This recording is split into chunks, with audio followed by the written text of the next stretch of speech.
Hello, this is Randy with Excel for Freelancers, and welcome to the Asset and Tool Manager. In this week, I'm going to show you how every single step, how you can create your own Asset and Tool Manager, complete with automated filtering. We're going to complete with adjustments and repairs, even automated depreciation, along with check-in and check-out by staff. It's going to be an incredible training. I can't wait to share it with you. So let's get started.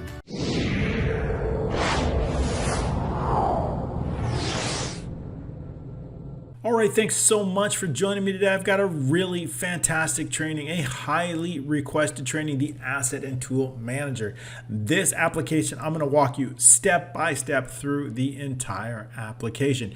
By the end of this training, you're going to know how to create your own Asset and Tool Manager, complete with filters, check in and check out by staff, checking in by location, creating automated adjustments, depreciation, adding your own repairs in, saving repairs, having that, and creating this last 12 months adjustment so we can see each one for each item. So we've got a lot to cover today, so we're going to get started right away. Before I do that, I want to remind you that we do create these each and every Tuesday just for you. This application is absolutely free. All you need to do is click on the links down in the description using your email or Facebook Messenger, and we're going to get that sent over to you right away. I've got something brand new coming up very soon. You can check out the links below, and that is our Patreon account, a highly requested Patreon. And what that's going to do is give you a lot more benefits, things that you've been asking for, like how do we get all these icons and pictures from the training, or how do we get this in a beautiful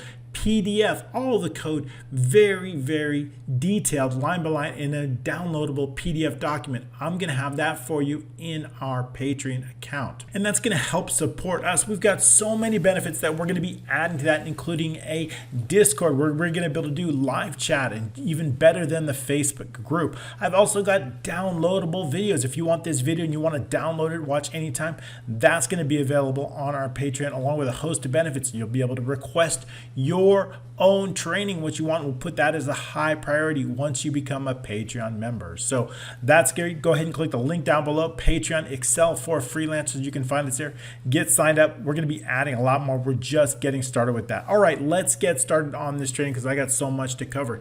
This particular training has so many features, tons and tons of features, tons of code. So the best way that I can bring that to you and share everything with you is to basically show you what I have done. And that's going to enable me to go line by line, every line slowly without having to type it in. Now, I do love to create these for you from scratch many times, but when we have so many comprehensive features, we've got tabs, we've got filters, we've got adding new, we've got automated transactions, we've got so many things going on with this. The best way for me to do that is to show you line by line how I did it. So that's just what I'm going to do today for you. It's still going to be a long training, even when I go to, if it would be a 6 or 7 hour training if I were going to do it line by line. So we can't do that. But I'll go over everything with you. We'll go over an overview of it. What does this contain? Why do we have it? Why is this important? Well, for any type of company or home, you want to track your assets. You want to know what kind of assets you have. You may have a big company, or you just may be running your house. You want to know how, if you've got a car or a home, you want to track those assets. You also want to be able to track the appreciation if the value goes up a certain percentage every year, a certain amount every year. Or you also want to track depreciation, something like office equipment or automobiles. They depreciate over time unless you have a classic car, something like that. But generally, there's a lot of assets. An asset is something you have. You also, sometimes if we have assets, we may want to rent those out or check those out to people. If you've got a company and they're taking the company laptops home, you want to know who has those laptops and when they're due back. So we want to be able to or there might be a specific job site or location where they're bringing those to. So we want to track those assets. We want to know where they're going. We want to know how much they're worth.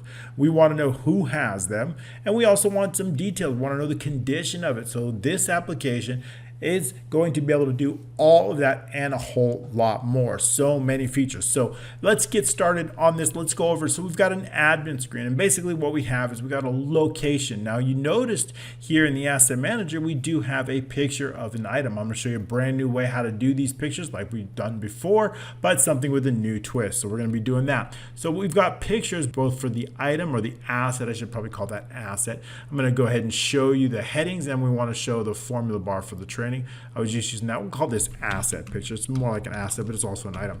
Okay, so we've got an asset picture. We've also got a staff picture here. So we need to store those somewhere. We need to be able to pull those out. What we don't want to do is inside our database is track the entire folder path. Notice here inside our picture here, all we have is a picture name, individual names of those pictures. What we don't want is the entire file path here. So that way, when you get this, right, and you want to try it out, all you need to do is put in your own folder path here or your folder path for the staff picture.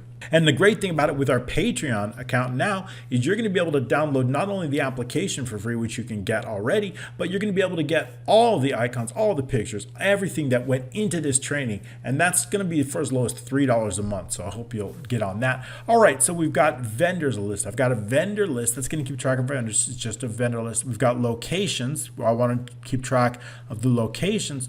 We also have types. What type of an asset is it? And we also want to know what condition it's in, along with the status. Is it checked out? Is it available? Is it broken? Is it in repair? You know, what is its status? Is it available? Also, we have a job site. If you're going to be taking these assets to a location, or you're checking them out to staff and staff are bringing them to a certain job site or area, we want to track that. And also what I want to do is I want to know repair. If that item needs to be repaired, I want to set a repair type. Is it maintenance? Is it cleaning? Is it repair? I want to associate certain costs with those items. And to do that, we can have repair or adjustment type. And we also have depreciation and appreciation. Depreciation is basically the deduction of the asset, the value of an asset deducted on a year by year. So you basically take the current value of an asset and it gets depreciated over time. Certain assets aren't worth when you buy them. They're generally worth less and less unless they appreciate. Some assets like houses or land, which are assets, can appreciate over time. So keep that in mind. We also have repairs, maintenance, and cleaning. You can add them. And we also have a search by. This is a really great feature because we'll be able to do a search by. It's called a dynamic search by.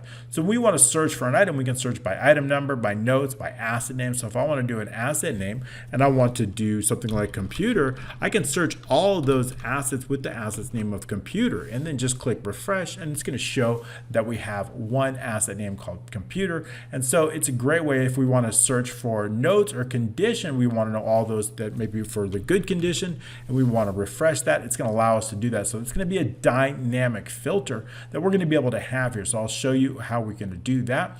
And also we may want to know a certain status. If we want to filter by a certain status, we want to know only those that are available or only those that are on a certain location. We can do that and refresh that. And if we had any data, I don't think there's any data on there, not on the first floor, but we have it available on the, we would fix that up on the first floor. We do have one. All right, so we'll fix that up. But what we want to do is we want to make sure we show the dynamic filter on that. Let's see if it worked for third floor. I think we'll need to update that. No, not working yet. We'll get that working during the training, so we'll see why that is and how that can help. And if you want to clear all those filters, just click the clear button. So what we have is each one of these lists. Now we have dynamic named ranges that are used in these lists, and let's familiarize yourself with some of those dynamic named ranges. So we're going to click the name manager here. And dynamic meaning basically when we add items, they grow. So if we take a look at our first one, vendors here, and we tab over and we see that it's 3. And we want that on drop-down list because we don't want to scroll a bunch of blank empty spaces. So what we want is a dynamic drop-down list. And we're going to use the offset. If we zoom in here, we see that we have the offset, and it's going to start out in B7, right? The first available one. In this case, we're first available. We're going to skip. We don't want to go down any rows or over any columns, but we want to also know how many we're going to be counting. We're going to use the count A. We're going to go all the way to 33, so it's going to leave us 26 or so available, and then we want a single column on this. That's called offset, a dynamic named range. And we've done the same thing for locations. So for everything here, locations, conditions, we have dynamic named ranges using the offset for each one of these. Also, what we have, I've set up one more named range for us, two more, one for depreciation. We're going to call that depreciation type. I'm going to be using that in formulas. So when we name it like that, it's much easier to recognize as opposed to using the whole text depreciation. So we can do depreciation. And we've done the same thing for appreciation type because I'm going to be using these in formulas. This one's called APP type. So we see that there. That is it for the admin screen. Of course, you're welcome to download this and add as many as you like. Don't forget to subscribe, and you can get these downloads automatically in your email. So that's excelforfreelancers.com. Go ahead and put your name and email, and I'll send you these every week automatically. You won't even have to download them. All right, so also inside our assets database, this is the database of all of our assets and everything that's contained. So we have an asset ID, the name of the asset, an item ID, manufacturer, model, serial, and type, condition, location of status, and then of course that picture that we saw. And also we have the checked out by, who is it checked out, what date was it checked out on, and when is it due to be returned. Is there a location that it was checked out to? And also we want to know the original cost of the item. And also I want to know if we're going to be depreciating that item or we're going to be appreciating that item. We can set that up in here, whether it's automated or depreciated. So if we have automated item value, what we can do is we can say, okay, I want to, this one here, let's say appreciation. I want to do it every 1 year. Let's say it's a home, so we can do every 1 year. I want to appreciate that by, like, let's say 2%. So we can do that here. If it's not a percent, we can do that. So what we have to do is just save the asset. We can also go in here. Let's expand that column just a little bit there. Okay, so $10. So we can also increase it here. So 2%, we can increase that if we want to increase that. We can also see an amount. If we notice this, we may want to increase it or decrease it by a certain amount every month, or we may want to depreciate or appreciate every month. Appreciating will be adding to the value, while depreciating will be deducting the value of it. And basically what we want to do is deduct it completely. So we've got a lot to cover here. So that's going to be there. Also, we have the total expenses. I'm going to make this update. I'd like to know, instead of total expenses, what I'd like to know is the total appreciation or depreciation based on that. And then I'd like to know the total repairs. And I'm going to walk you through. We're going to do those formulas together that were put out on this. Repairs, or let's just say repair or adjustment, right? We want to know the adjustments that were made. And we've got a really, really cool tab feature that's going to let us know all the repairs and all the adjustments for a specific item here. So here we've got a whole history. Notice that we have a repair here. And so we've got a lot of features here that we can do, and we'll be able to delete those and add new and save them. So we've got that. And so within our asset database, we've got this. So we want to know, of course, if whether it's going to be depreciated, the quantity, the frequency, whether it's years or month, the percentage or amount. Are we decreasing it? Are we appreciating at a certain percentage? Are we depreciating a certain amount? Or are we making an adjustment based on amount? So notice this would be a $10 amount while the others are percentage. I want to know the last adjustment date, if there's any notes, and I want to know the next adjustment date, if it's going to be automatically adjusted based on a date. And I also want to know the current value. Now the current value is simply the original cost minus, or plus, you could say, plus or minus, either way, based on the depreciation. We're going to use plus, and we're going to use negative adjustments.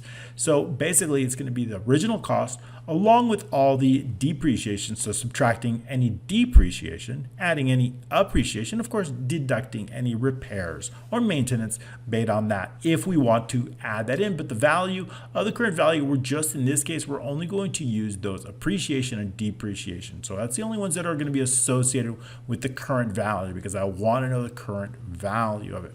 When it comes into costs, that will come in separately. So then we also want to know the row. Okay, so I also want to keep the track of those total depreciations and, of course, any repairs that we might have in there. I want to keep track of those as well. So the repairs and the depreciation appreciation are all kept in adjustments and repairs database. So they're all kept here.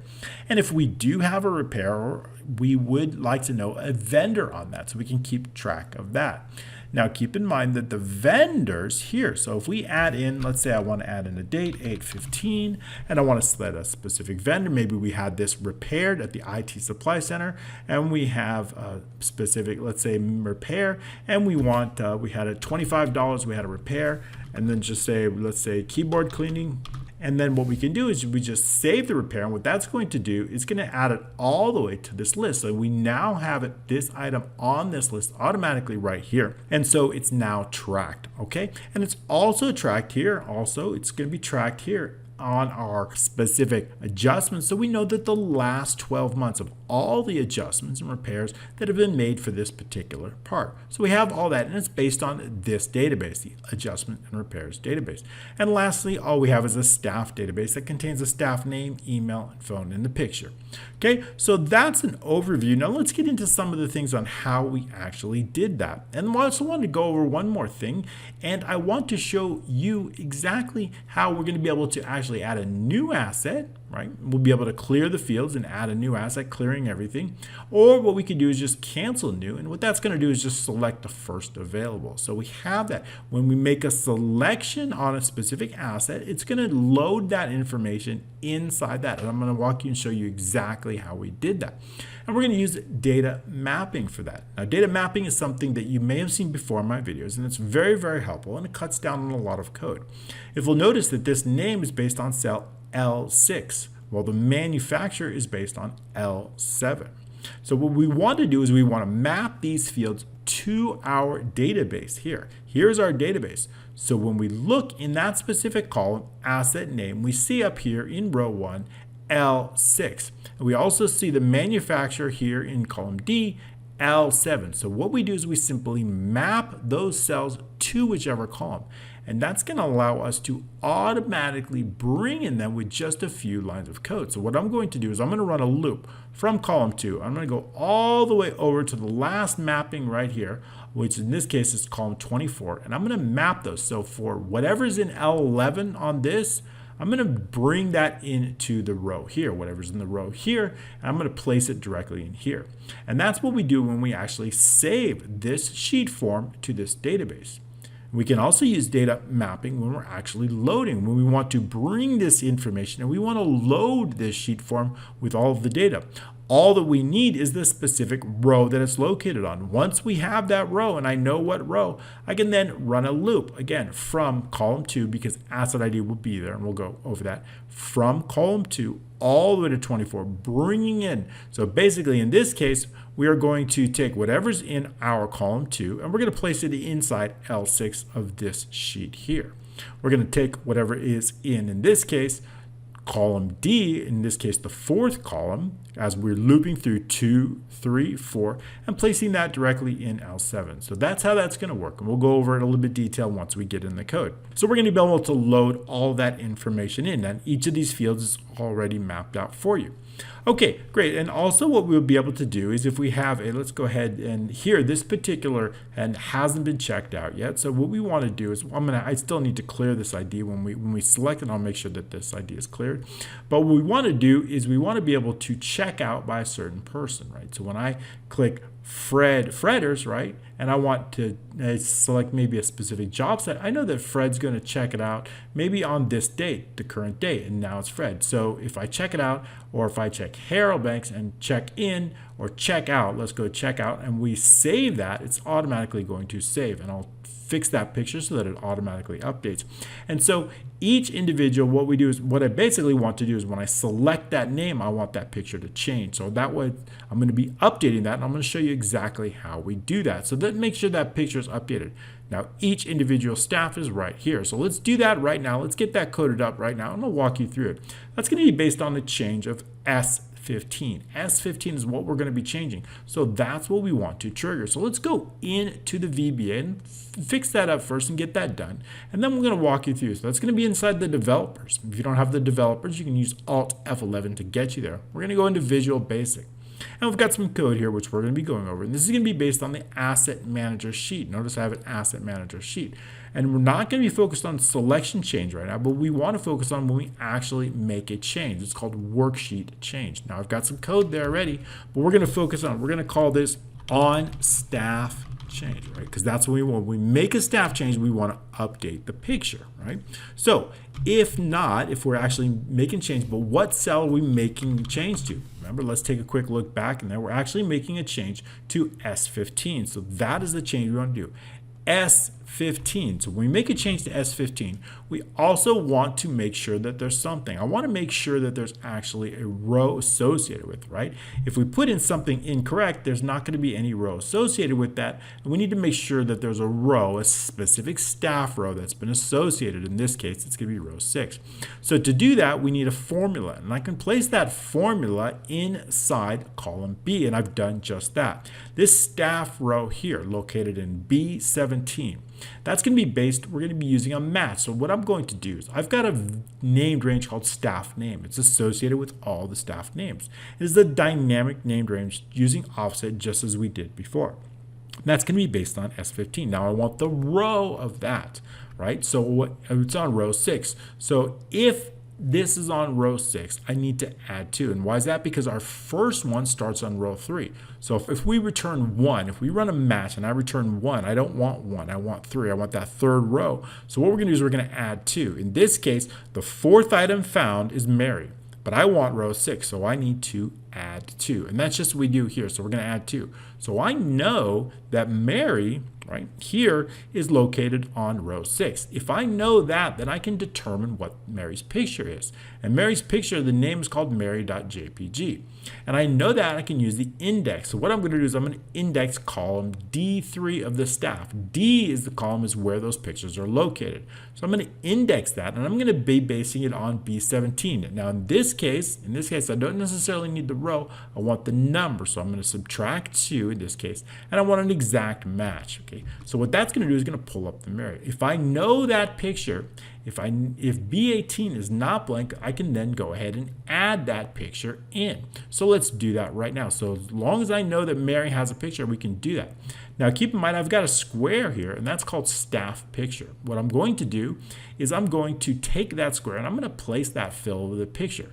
Basically what we're going to be doing is if I right click and I format the picture and I want to fill that with a picture, all I would do is fill it with a picture, and then I'm going to select it from the file, and we're going to find that file. So if I've got some pictures here, and I'll just do it. So basically we're going to do that inside VBA like this. So we have a staff picture. Remember, these are all going to be available to you, and I want to put Mary here and insert that. That's basically what I want to do, but I want to do it through VBA. I want VBA to do it. So VBA is going to fill that. So all we need is the file path. Now to get that file path, I need to go into the admin, and I need to know what folder those staff pictures are located, and they're located right here inside C4. So if I have that, I'm going to pull that out. So let's take a look at that. So we're going to dimension the picture folder as string. Okay, and now what I want to do is the picture folder, where is it located? In equals admin.range C4. That's the cell that's located, .value.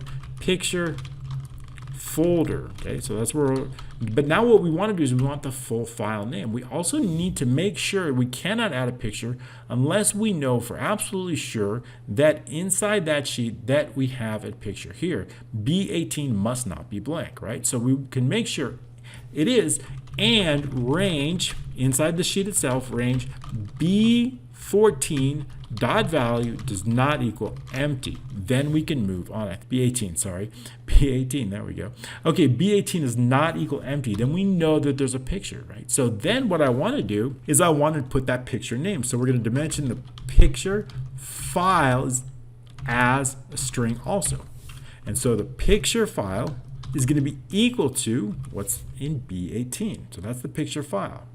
Now what I want to do is I want to put the path together, right? So this is the picture file. Now I want to put the path together. So let's do that. Picture path as string, okay? Here now we got the picture path. Okay, so now let's build that picture path. The picture path is equal to the picture folder, and we need to add a backslash on that, and backslash and the picture file. Picture path. Once we have that picture path, now what we want to do is we simply want to update the shape accordingly with that picture. So what is that shape name? And all we need to do is add the fill. So here it's called staff picture. Now it's also part of a group here called general info group. That group gets hidden when we move to the tab. So we need to make sure that we're addressing that picture inside the group. We want to make sure to do that. So it's going to be general info group. So we're going to start out with shapes, general info group. Inside that, group items, And then there's a specific item that is called the staff picture right there. So that's the one I want to focus on, staff picture. Staff picture. And what do I want to do? Dot fill. And what do I want to fill? I want to fill it with a user picture. And what is that user picture? It is called picture path. Now, if you want to make sure, what we can do is we can add a, just to check on that, an error checking on that, we can do it something like this. If directory of picture path.vb directory equals empty, then exit sub. Okay, there's nothing to do if there's an issue, if that's incorrect. If this picture path is incorrect for any reason, then exit the sub. So let's save our work. And now what we're going to do is when we make a change to S15, we're going to check on that to make sure. We'll change the staff, change it to a different person, and we see that it's now changed. So notice that it's now changed automatically. Great. I'm glad we got that done, and I'm glad you got to see me program it. So we can do that because we'll be doing a little bit of that, but more going over because it's such a large application. Next up, all right, let me familiarize yourself with a few more named ranges that we've created. Now, as you remember, inside these adjustments, we're going to contain really three types of information. We've got depreciation, appreciation, and repairs or maintenance. Okay, so for those two types, what I want to do is I want to use a sum. I want to know how much depreciation for a specific asset. Notice we have asset IDs. These asset IDs are tied to these specific assets here, the assets ID. So we've got assets, and I want to know which depreciation or appreciation or repairs for a specific asset ID. I want to make sure that we can total that. So to do that, we're going to use some named ranges. So if we take a look inside our formula in name managers, we have something called the adjustment. We have an adjustment amount here, and the adjustment amount is also dynamic named range tied to the specific amount inside the adjustments. We also have an adjustment date, and that is the date that it occurred on. We also have an adjustment asset ID here. That is the asset ID that's tied to that specific adjustment. And also we have an adjustment ID. Okay, and also we have an adjustment type. I want to know the type: depreciation, appreciation, repair, and so on and so forth. Okay, so knowing that, what I want to do inside our asset manager here on this, what I want to do is I want to determine all of the total appreciation and depreciation every time that it's automatic, every time we've created it for those specific items, every time it's been appreciated or every time it's been depreciated. That's going to happen automatically, and I'm going to show you the macro how to do that. But when we run the macro to do that, what that's going to do is it's going to enter that item in a line item right here. Okay, so what I want to do is I want to know all of the depreciations for a specific asset. So in this particular sample, we are on office binders. So this is asset ID 1, this is asset ID 2. So this particular asset, what I want to know is all that. So I want to know the total appreciation and depreciation for this. So we can use the sum ifs for that. And that's just what we've done here. Now keep in mind, just a reminder here, this named range is called depreciation type. This named range is called appreciation type. We're going to be using those inside our formula. So take a look at that formula. This is the formula that we're going to be focused on here. Basically, it's the sum ifs. So in that case, we always want the sum range first. That sum range is going to be the adjustment amount. That is that dynamic column that I just showed you. And our first criteria range is going to be the asset ID. I need to make sure that the asset ID is the same as what's in B3. That was that one I just showed you. So we only want to total those items with the asset ID. And I also want to only total those adjusted types. Remember, we went over this type with the depreciation type, depreciation type. So we're going to total all the depreciations. Now in this case, our depreciations are always a negative amount and our appreciations are always a positive amount. So this way we can simply just add them together. So we're simply adding in this case. Again, we're going to do the same thing. The only difference in this sum ifs is this one we're going to be focused on, the appreciation type. So anything that's been appreciated, we're going to simply sum it together. So what that's going to do is get us the total. So in this case, the total is $1.60. Then I've got an original cost that we entered, and we know that our current value is simply our original cost plus $1.60, which is going to create a result of a $7.90. So $9.50 minus $1.60 is $7.90. So keep that in mind that these are negative amounts. Anything in parentheses is a negative amount. That's based on the format. So these are all negatives. So depreciations get entered as negative. Appreciation gets entered as positive. That's why we can add them together. And repairs, in this case, are positive because they're considered repairs. So we will automatically just know that they're repairs and we can enter them based on that. So that's fine. Repair, we know is an expense. So keep that in mind. All right. So they're negative. All right. So it's depreciating the value. We want to total up all the repairs in that case. Okay. All right. So inside here, what we want to do is we want to make sure that we are understanding exactly how we handle it. Now, basically what we want to do is we want to know the total repairs and adjustment. How are we going to do that? Well, let's go ahead and write that formula in now. Basically what I want to do is I want to sum up all of the costs that are associated with the repairs or adjustments, but not depreciation and not any appreciation. So again, that would be sum equals sum ifs. Going to base it on this. And what is that sum range? Again, it's going to be the adjustment amount. And we still want to make sure we're dealing with one specific adjustment asset ID, and that asset ID is located right here inside B3. So that's it. We want to know only one.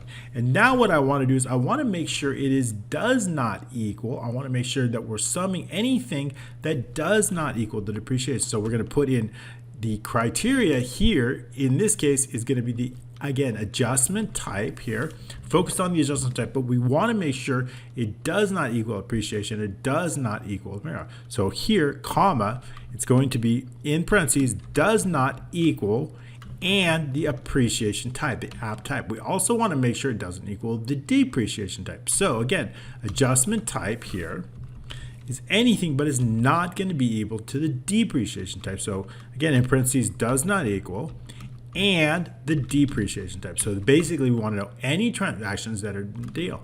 That's it. That's the sum if right there. And that's going to get us $35. So we know that we've had $35 in repairs on this particular item. And if we take a look inside and we see that we have $35 in repairs for item 1, it is not counting anything that has to do with, so it's anything else, because it might be repair. It might, when we select this item, it may not be repair, right? It may be maintenance, it may be cleaning. We just want to make sure it's not depreciation or appreciation. All right, so I'm glad we got to show you that part. So that was really important. So that's how we finish out at least this area here inside the general info. So we got the total, so we know how many repairs or adjustments there. We could just put in probably repairs here. It's a little bit more clear. Repairs. I'll keep adjustments for these. So repairs and adjustments, we can adjust that here. So total repairs are $35. Okay, so how do we now, we got all this information. Let's left justify that so it's clear. And we also want to know the last adjusted date. So that's going to be important because I want to know if we need to make another adjustment. So how are we going to do that? Let's go ahead and focus on just some of the basic macros that are going to cover this. And that's something like new asset. Basically, we're going to clear all of the cells. So that's called an asset. We're going to save, we want a new asset. So let's get into some of the macros that go with that. And that's located in our asset macros here. If we scroll up, we've got some information here. We've dimensioned some information here. We've got an add asset picture. We want to be able to add that picture. If we want to add a picture, how would we do that? Well, we click add a picture and then we just add a picture here. Just like that. And that's going to add a picture. It's going to take that picture name, it's going to put it in Q11. Okay, so that's the first macro that we're going to go over. We'll go in order, but I want to make sure that we dimension a few things for the macros here because we're going to use them throughout some of these macros. The asset row, I want to know what row that asset is on, and I want to know the asset column, right? We need to keep track. If we're working with a specific asset, I want to know what row it's on, and I also want to loop through the columns. Remember, we're going to be looping through, and that's going to help us save or load the data. So we're going to need both of those items there. We also need the last row is long and the last results row. We're going to be running an advanced filter, and I'll go over that with you, and we're going to need those too. I also want to know the asset ID as a string, the picture file, the asset picture folder as we saw before, the staff picture folder, and the picture path as a string.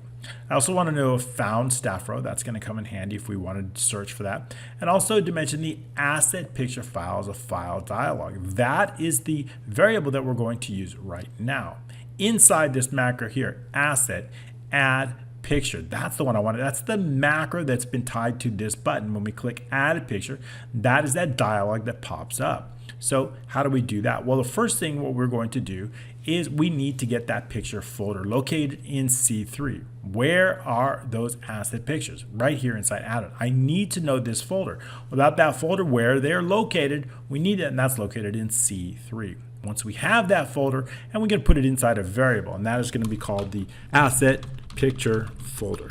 Okay, so once we have that, we need to make sure that it's not empty. If it's empty, there's nothing we can do. So we might want to let them know that, first add a folder. So let's do that. And if we're going to give the user a little message box, please add a picture file path inside the admin screen before adding pictures, because we need to know where to store those pictures, right?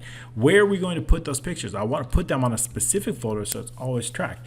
And so basically what we want them to do is browse for their picture wherever it may be, and then we want to copy that picture into that folder. And that's just what we're going to do right here. So with the asset manager focused primarily on that sheet, we're going to set the asset picture file equal to application file dialog file picker here, file picker, because we're going to actually be picking a file. So then with this asset file picker, we're going to assign it a title. Please select an asset picture. That title is going to appear right here. Notice it says up here at the top, please select an asset picture.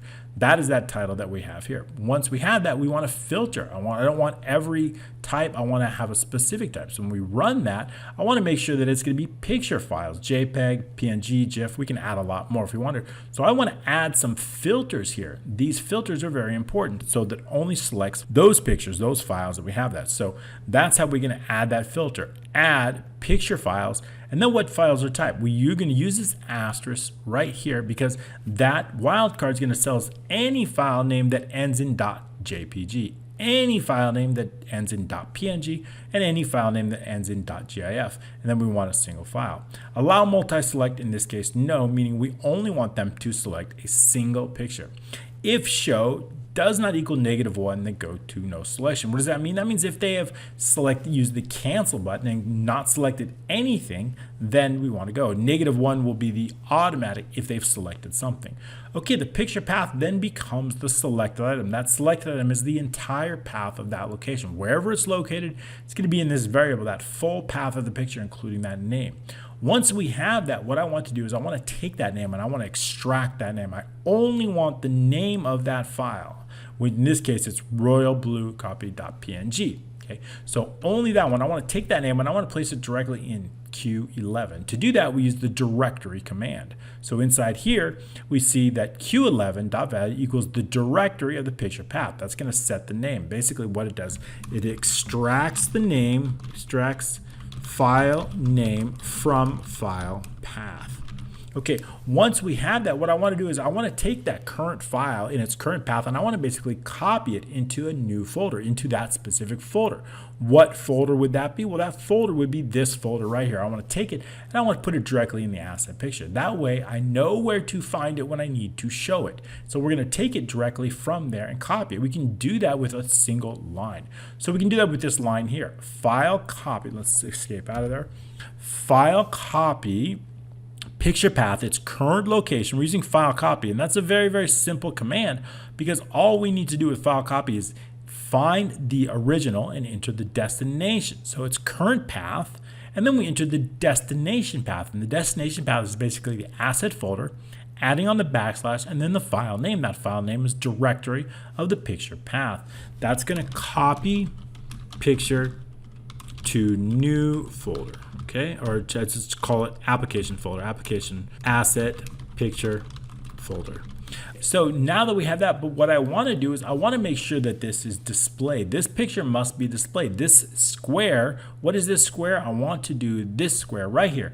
this particular square right here that I've called asset picture, it's part of this larger group called general info group, just as we had with that staff picture. Notice it's not displaying there because there is no staff assigned to that, but this is. So I want to make sure that first this is visible, this picture, and then what I want to do is I want to fill that square with the picture. Now this is a nice feature. If your pictures are generally the same size, it's a great way to do it. It's just a little bit of code. However, there are other options to display the picture. We can import the picture and display it and size it, but this we can do is a little bit less code. So I wanted to show you this method. Basically what we're doing is we're filling this box. Now you don't necessarily need a border on this box. If you want to remove the border, you could just say no outline. It's going to remove the border. You may like that better. But what we're doing is we're basically filling that box, and I want to fill that box, but the only way to notate this specific box is I have to call it within the group. It is within this group, the picture, asset, picture box inside this group. So to do that, we can do this here. Shapes, general info group, this is the group. One of the items inside that group is called the asset picture. So it's a group item, asset picture, visible. We're going to make it visible. First thing we're going to do is make sure it's visible. And then the second thing what we're going to do is we're going to do the same. We're going to call it out. We're giving it a fill. We're going to fill it with a user picture, and we're going to picture that picture path just as we did before with the staff. That is it. That's all we have to do to simply add that picture inside the asset picture. And it's very, very easy. Just one line of code to do all of that. All right, that's a nice feature. Okay, let's continue on with the macros. Once we've added a picture, we also need to be able to clear the picture. So simply clicking a button should clear that picture. So how do we do that? Well, that's just one macro. It's very small, 2 lines of code is all we need. And that's what the next macro that we're going to go over called asset clear. Again, all I want to do, in this case, we're going to focus, we're not with the sheet, so we're going to add the sheet in with the single line. General info group, we're focused on the single item here, asset picture, and it's inside our group. So we're using group items. I'm going to make that visible equals false. I'm simply going to hide it until we add another picture or until the picture changes. And then all we want to do is make sure that we're clearing the contents of Q11. Q11 contains our picture name, and we want to make sure that that is cleared out. That is it. So when I run that macro, I click this button. It is this button that's been assigned to that macro here, clear asset picture, and that's all we do is just clear it. And then we add another picture, then we can do that and just like that. Okay, great. I'm glad I got to show that to you. Next in line is our asset add new. Now, what we want to do in this, when we create a new one, basically when we cancel a new, if I click new, this button here, assigned macro, is our asset add new. That is the macro that's been assigned to this button. So when I click new, what I want to do is I want to clear out a bunch of fields. Now I can go in VBA and say I want a L6, L7, L8, and I want to clear out those contents individually. Or what I can do is I can assign a named range to all of the fields. And that's just what I did. I've created a named basically by holding down my control button and then selecting the individual cells. And once I did that, I then just created a named range. I just went here and I changed the name and I created a name called asset data. So when I click on this asset data, you see that all the cells are highlighted. Now, when you do this, keep that in mind that you're going to have to go in and update it for any cells that are centered. Any cells that are merged and centered or merged when you click this merge here or merge and center. Any of those cells you're going to have to update it. It will only recognize the first cell, the upper left cell. So what you're going to have to do is go into the formulas name manager and go into asset data just like we did here in here. And what you'll want to do is you'll want to update that. So for example, those merged cells, let's say it was L11. So we'll take a look at L11 and what you're going to have to do is you're going to add this. O12. So you want to add the lower right cell to complete that because when you select it, it's only going to recognize the upper left cell. So for any merged cells, you will have to make that update inside this named range, just as I have done here. And I've got just a few of them here. So we did that already, including the job state area as a merged cell. So for those, we want to make sure that we're updating, including all. So if we created based on selecting, it's only going to be focused on that first cell. For example, in this case, R16. We want to go into the name manager and update it from R16 through S16. So that's how we do that. So now the reason we want to do that is create a name named range for all these cells, it's very easy to clear them out. And we can do that with just one line of code. And that's what we've done here.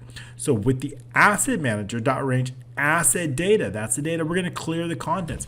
And this clears all of the data in those cells. So it's very easy. And then I want to add one more, which is B3. The reason I kept that separate is because that is for the ID and that's not part of it. So B3, there may be instances where I want to clear out the cells, but not the ID. So B3, the asset ID, I want to make sure to clear that in. The reason is when we load something, and we're going to go over this, that asset ID comes from here. Where does that asset ID come from? I'll be showing it to you a little bit later on. So it is this that I also want cleared out, B3. Okay, so because why is that important? Because when we save it, I need to know whether we're saving an existing or a new asset. We're going to use the same macro to save, whether, or update. And so we need to know the difference, and that's what's going to happen inside our next macro. So we'll go over that in a minute. But the first thing what I want to do is I want to show some shapes and hide some other shapes. So one called new asset group. Now we have some buttons. If we look at this, we have two button sets here. If you take a look at this button set, we have two buttons associated with this: save asset and cancel new. Both of these buttons I've grouped and called a name called new asset group. Both of these are called new asset group. If I were to cancel the new, you'll see another button set. This one's called existing asset group. So basically what I want to do is I want to hide one button set and I want to show the other one. So when it's an existing asset, I want to show existing asset group. If it's a new one, I want to only show the new asset group. So when we have a macro that's for the new asset group, I want to show new asset group and I want to hide the existing. And that's what we've done with these two lines of code. The new asset group, we're going to display that here. The existing asset group, we're going to hide that here. Also, what I want to do is I want to make sure that we're hiding both of the pictures. If we have a new item, it's not going to have any checked out and it's not going to have any pictures. So we want to make sure to hide those shapes. So we can do that just very easily. We're hiding two shapes. They're part of the general info group. And we're going to have the asset picture and the stat picture. Now you're saying, well, why are they part of this group? Why is it so important to make them part of the group? The reason is because, and I'll show you this macro in a minute, when I switch tabs, I want to hide that entire group. When I show that, I want to show that. So this group here, this would be this border, this text, right? And some of these buttons, I want to make sure that they're part of this picture here, this picture. Those are all part of this group so that when I switch tabs, we'll be going over that macro, that switch tab. So make sure you stay tuned and watch it all. I want to hide that group and I want to show another group, right? So I want to show this group. So I want to make sure that we hide and show that group accordingly. So that's why they're part of the group. So we just simply hide both the asset picture and we hide the stat picture. Okay, the macro up next is the save and update. It is this macro whether we're saving a new asset or we're updating an existing asset. Okay, there is a required field. We need to make sure that everyone does have a name. If I try to save an asset that doesn't contain a name, we're going to have a message box that says, please make sure to add a name to your asset before saving. So that's going to be an L6. So we need to let the user know if, with the asset manager in the same sheet, if L6 equals empty, then we're going to get that message box and exit the sub. So we want to make sure that we at least have that name before they can actually save it. If it's not contained, then we want to make sure to give them a warning and exit out. Okay, so now what we need to do is, again, here we need to differentiate. And because we're saving it now, we need to differentiate. Is it a new asset? Do we need to, if it's a new asset, I'm going to need to assign a brand new row at the first available row, in this case 33, and I'm going to need to assign a brand new ID. So to do that, but if it's an existing, I can use the existing row. So how do we know the difference? Well, that's inside our column B. We have that information. We have that asset ID here, and we have an asset row associated with that. Now that asset row that's associated with that, we can use that because if we have an existing row like this, it's going to let us know what row it's on. Now, how do we find that? We're going to use the match. I've got a named range called asset ID. If we go in here and we click on asset ID, we can tab over and we can see that this asset is tied to all these assets. Another dynamic named range based on that. So all we need to know based on that dynamic named range, we know if that asset ID has been found using the match in B3, we know to assign it a row. And it is that row is the first one found plus 3. The reason is because I want the row number. I want to know what row it's on. So if the first one is found, it's going to be on 4. That's why we add 3. So 2 is going to be on row 5. So we know that if B4 contains a value, we know it's an existing. If B4 is empty, we know it's a new one. Okay, so we can use that together. So that's just what we do here. If B4 equals empty, then it's a new asset. And there's a few things that we need to do for a new asset. If it's a new asset, I need to do some things only for those new ones. First thing is I need to assign an asset ID. An asset ID would be here. I'll make sure that that's 29 on this one. So the next one would be 30. Okay. Also, what I need to do is, and it's I want to add a row. I want to make sure that we add a row here, and I want to bring down the current value formula. We're going to do that, but that formula, I don't want to have all formulas. I don't want to put formulas in my column if there's no data there. I only want to put the formulas there that's going to calculate my current value of that asset. I only want to put that if it contains data. So what I'm going to do is I'm going to copy the formula that's here. We'll be going over that. And I'm going to bring it down here. And then what I want to do is I want to associate a row with this. That row is going to be very important. And it's this whatever row it's on. And we can use a formula called row equals row. And what that's going to do is just simply add that row here. So these three things, this one, the row, this one, the formula, and the ID, all those three things are going to be done only for new assets. The last thing that we're going to do is we're also going to take that brand new asset ID and put it here. But how do we know what the next asset ID is? Well, that's going to come right here inside next ID. And we're going to use the max formula for that. And the maximum, the asset ID plus 1. And then, of course, we are going to use, if there's an error, well, why would there be an error? There would be an error if for some reason there was no data at all. We would need to assign it a unique ID for the first time, and that would be 1. So that's why we're going to be doing that if it's 1. Okay, so what that's going to do is it knows the next ID is 30, and we have also the selected row that we're going to go over there. That's based on the row that we select here. Okay, so that's if it's a new one. So we're going to do that. So the asset row, the first thing we're going to do is we're going to get that asset row. It's going to be the first available row. First inside our asset database. First available row. Okay, the next thing what I want to do is I want to take that ID, whatever's in B5, this is going to be the asset ID, and I want to place it directly inside B3. Again, we're going to take that next one located here in B5. I'm going to place that directly in B. If we're on a new asset, B5, so the asset ID, that next ID is also going to be going into column A right here. So we're going to do that in the next line of code. Column A and the asset row is going to equal to B5 value, and that is the asset ID also. That asset ID is going to be placed in 2 places. Next thing, I want to bring down that formula. Remember, that formula is located in Y1. That's the second thing that I needed to do. And that's this formula here that automatically calculates the current value. I'm going to bring that down. I'll go over that with you in just a moment. I'm going to bring that down, and we're going to place that directly here. That's the second thing. And the third thing is we're going to place that row. So we're going to do that with the last 2 items. So we're doing that right here. So y and the asset row formula is going to equal whatever formula is in Y1.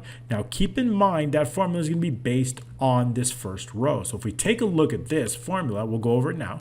It is based on row 4. So that way, if we bring down formula to formula, it'll automatically copy down. It's like basically if we were using copy and paste, I would use row 1. But if I'm bringing a formula to formula, I want the first row that it's going to bring, the first row. That's going to automatically do it. So what is that formula? So basically what I want to do is I want to know the current value. And all I really need to do that is I'm going to take our original cost and I'm going to add in all the appreciation and subtract out all the depreciation.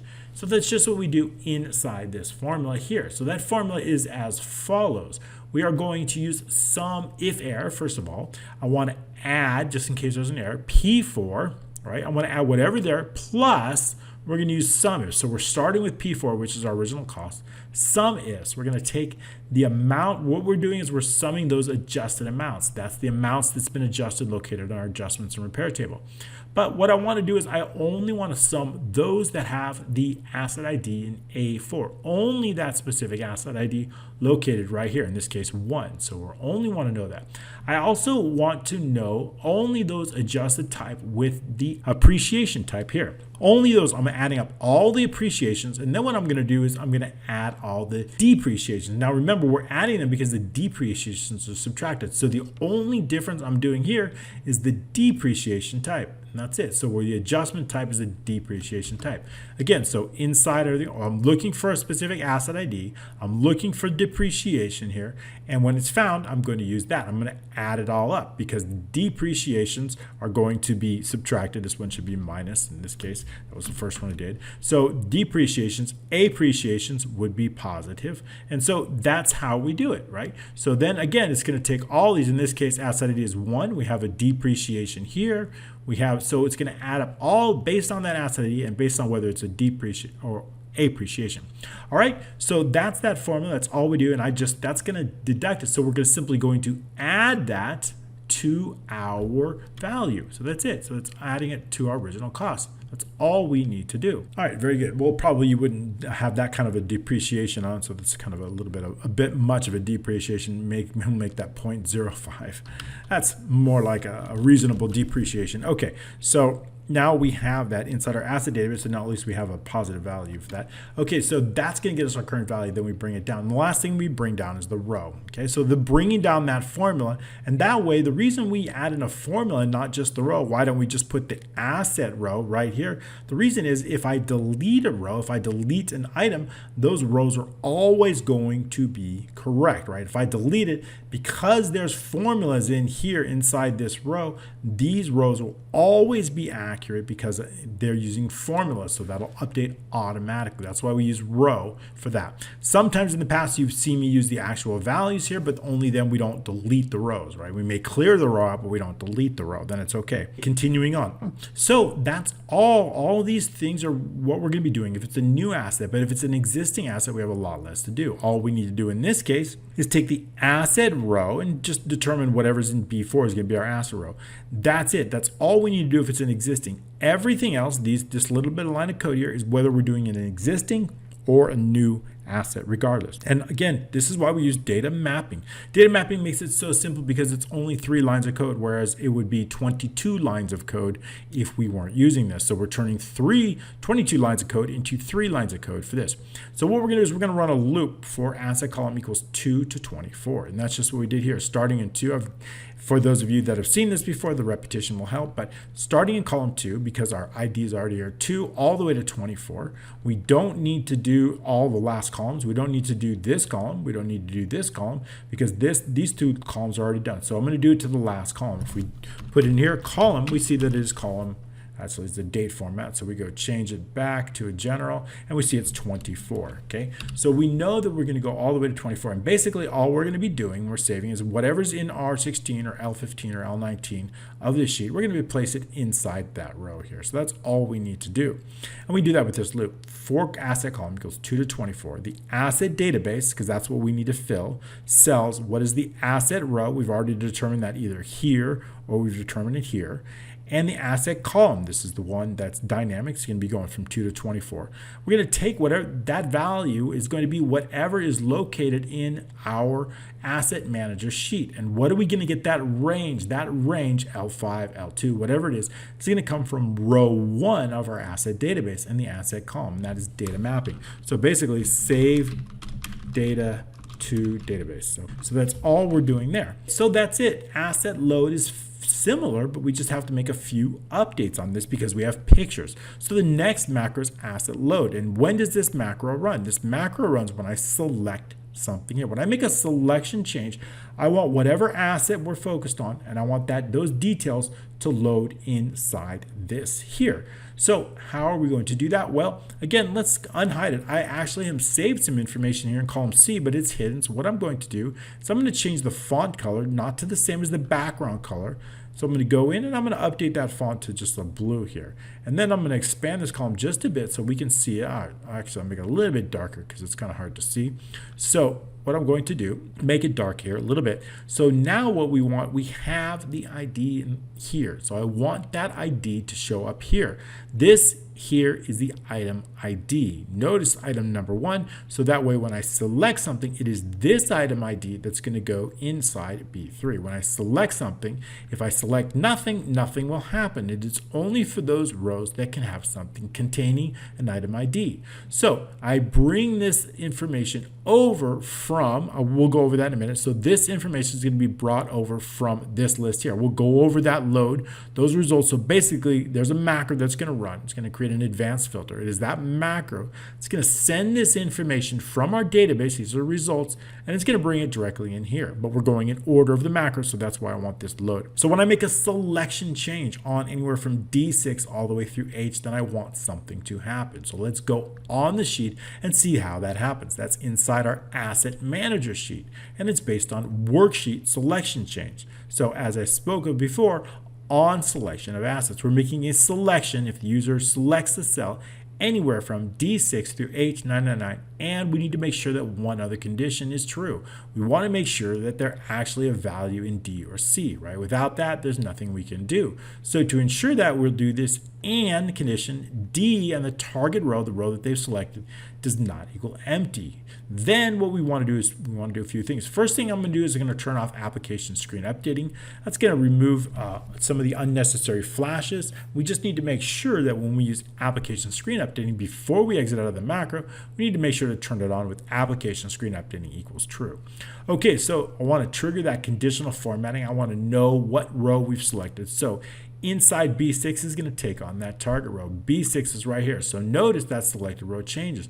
And you'll notice I'm using conditional formatting. So if we go in here and go into conditional formatting, we manage rules, we can see that B6 is equal to the row. When that happens, B6 is equal to the row, and make sure that B6 and is applied to your D6 to H99, we are going to give it a white font with a dark blue background simply by changing here bold and also making it bold and giving that white font color and also changing the fill to a gradient fill. So when we fill effects, we see we've got two colors here on the fill effects. Okay, that's going to be that. Okay, so that's how we do it. So simply just doing that. And we also have conditional formatting. I wanted to show just two other rules here, and that's based on the odd or even rows. So if we look in here in two conditions, one condition is we want to make sure that D6 does not equal empty.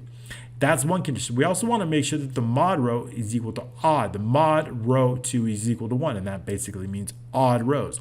Odd rows, I'm going to be coloring blue, and I'm also going to give you that dotted outline. So if we look in the border here, we see this dotted outline here. It is that's going to be only for those odd rows. For the even rows, it's going to be somewhat similar, except the background in this case is going to be white or just left blank. In this case, it's going to be white. So even rows, how would even rows? In this case, even rows are mod equal to 0. That's the only difference between those two formulas.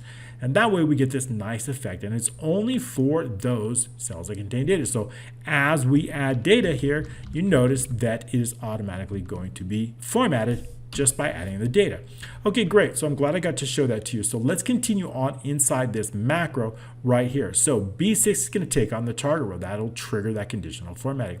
Again, all I need to do is I need to place that asset ID, very important, inside B3, and that's going to come from C and the target row. So B3 is equal to C and the target row. It's going to take on our asset ID. Next up, I want to run the macro that we're going to go over right now called asset load. That is the next macro that we're going to go inside here. Asset load, that's the next one we're coming up. And again, our focus is going to be on the asset manager sheet. We want to make sure that B4 contains a value. B4 is that row that's calculated. For any reason that's blank, we can't load it up because we need to extract all the information from that row. We need to know what row of the database it's on. So that's critical. If it is blank, we need to let the user know to please select a correct asset from the list on the left. Okay, exit sub, nothing we can do if we don't have a current row. Assuming that we do, what we want to do is I want to, first of all, define some information. I want to know the asset picture folder is going to be inside C3. Remember, in the admin C3, first I want to define that and put that into a variable. I also want to do the same thing for the staff, because if pictures are contained, I want to make sure to know the folder and have those in variables. So Also, I wanted to define the asset row. That's going to be located in B4. And then again, we're going to do just like we did before, data mapping, just like we did here, but this time it's going to be reversed. In this case, we're going to take whatever is inside the database, in the asset database, on the asset row and the asset column. We're going to bring it inside. And also, this time, notice we're going all the way to 23 and not 24. Why is that? And that is because this one, the next adjustment here is located, this is column 23. Why do I not want to bring this inside? Because if we look in B15 here inside the asset manager, B15 calculates our next, and we'll be going over that soon, but B15 is a formula, right? I don't want to bring in the data. I don't want to cover up and replace this formula. I only want this as a one-way directional. I only want this date saved to the database, but I don't want it brought back in, okay? Because it's going to be calculated. That date's going to be calculated based on the number of factors. So I want to make sure that it's only one way. That's why we're only going to 23. So in this case, from 2 to 23. Why are we not starting at 1? Because 1 is our ID for our asset. That's already located in B3. It's already in B3, right? We've already placed that here, so we don't need to place that again. So that's why we can start off at 2. So from 2 to 23, based on whatever the range is located in row 1 inside our asset database, we're going to take that cell, that range there, and whatever is inside that asset row and that asset column, we're going to place it directly in that range. Again, 3 different lines of code replacing up to 21 in this case. Great, so we've covered that. That's going to bring all the information. But now what I want to do is I want to update the check-in, check-out button. Notice that we have the buttons, the ability to check out or check in somebody. If we want to check it out, right, we can check it out to a certain person. Maybe we want to check this tool out to Harold. I need to know whether we are checking it out or checking in. Should I display this check-in button, which is the name of check-in button, or should I display the check out button, which is the name of checkout? Well, that's going to be based on whether it's checked out. If it's currently checked out, then I want to make sure that the status shows checked out here, right? If it's checked in or whatever. So that means if we change the status, if it's available and we check it out, I want that status to automatically go to checkout. So if I save it, if I load this one in, I want to make sure that, notice this says check in, and when I load this one, it says check out. See the difference there? So I want this button to load whether it's been checked in or check out. Notice this has been not checked out yet. This picture must go as well, so I'll keep that in mind.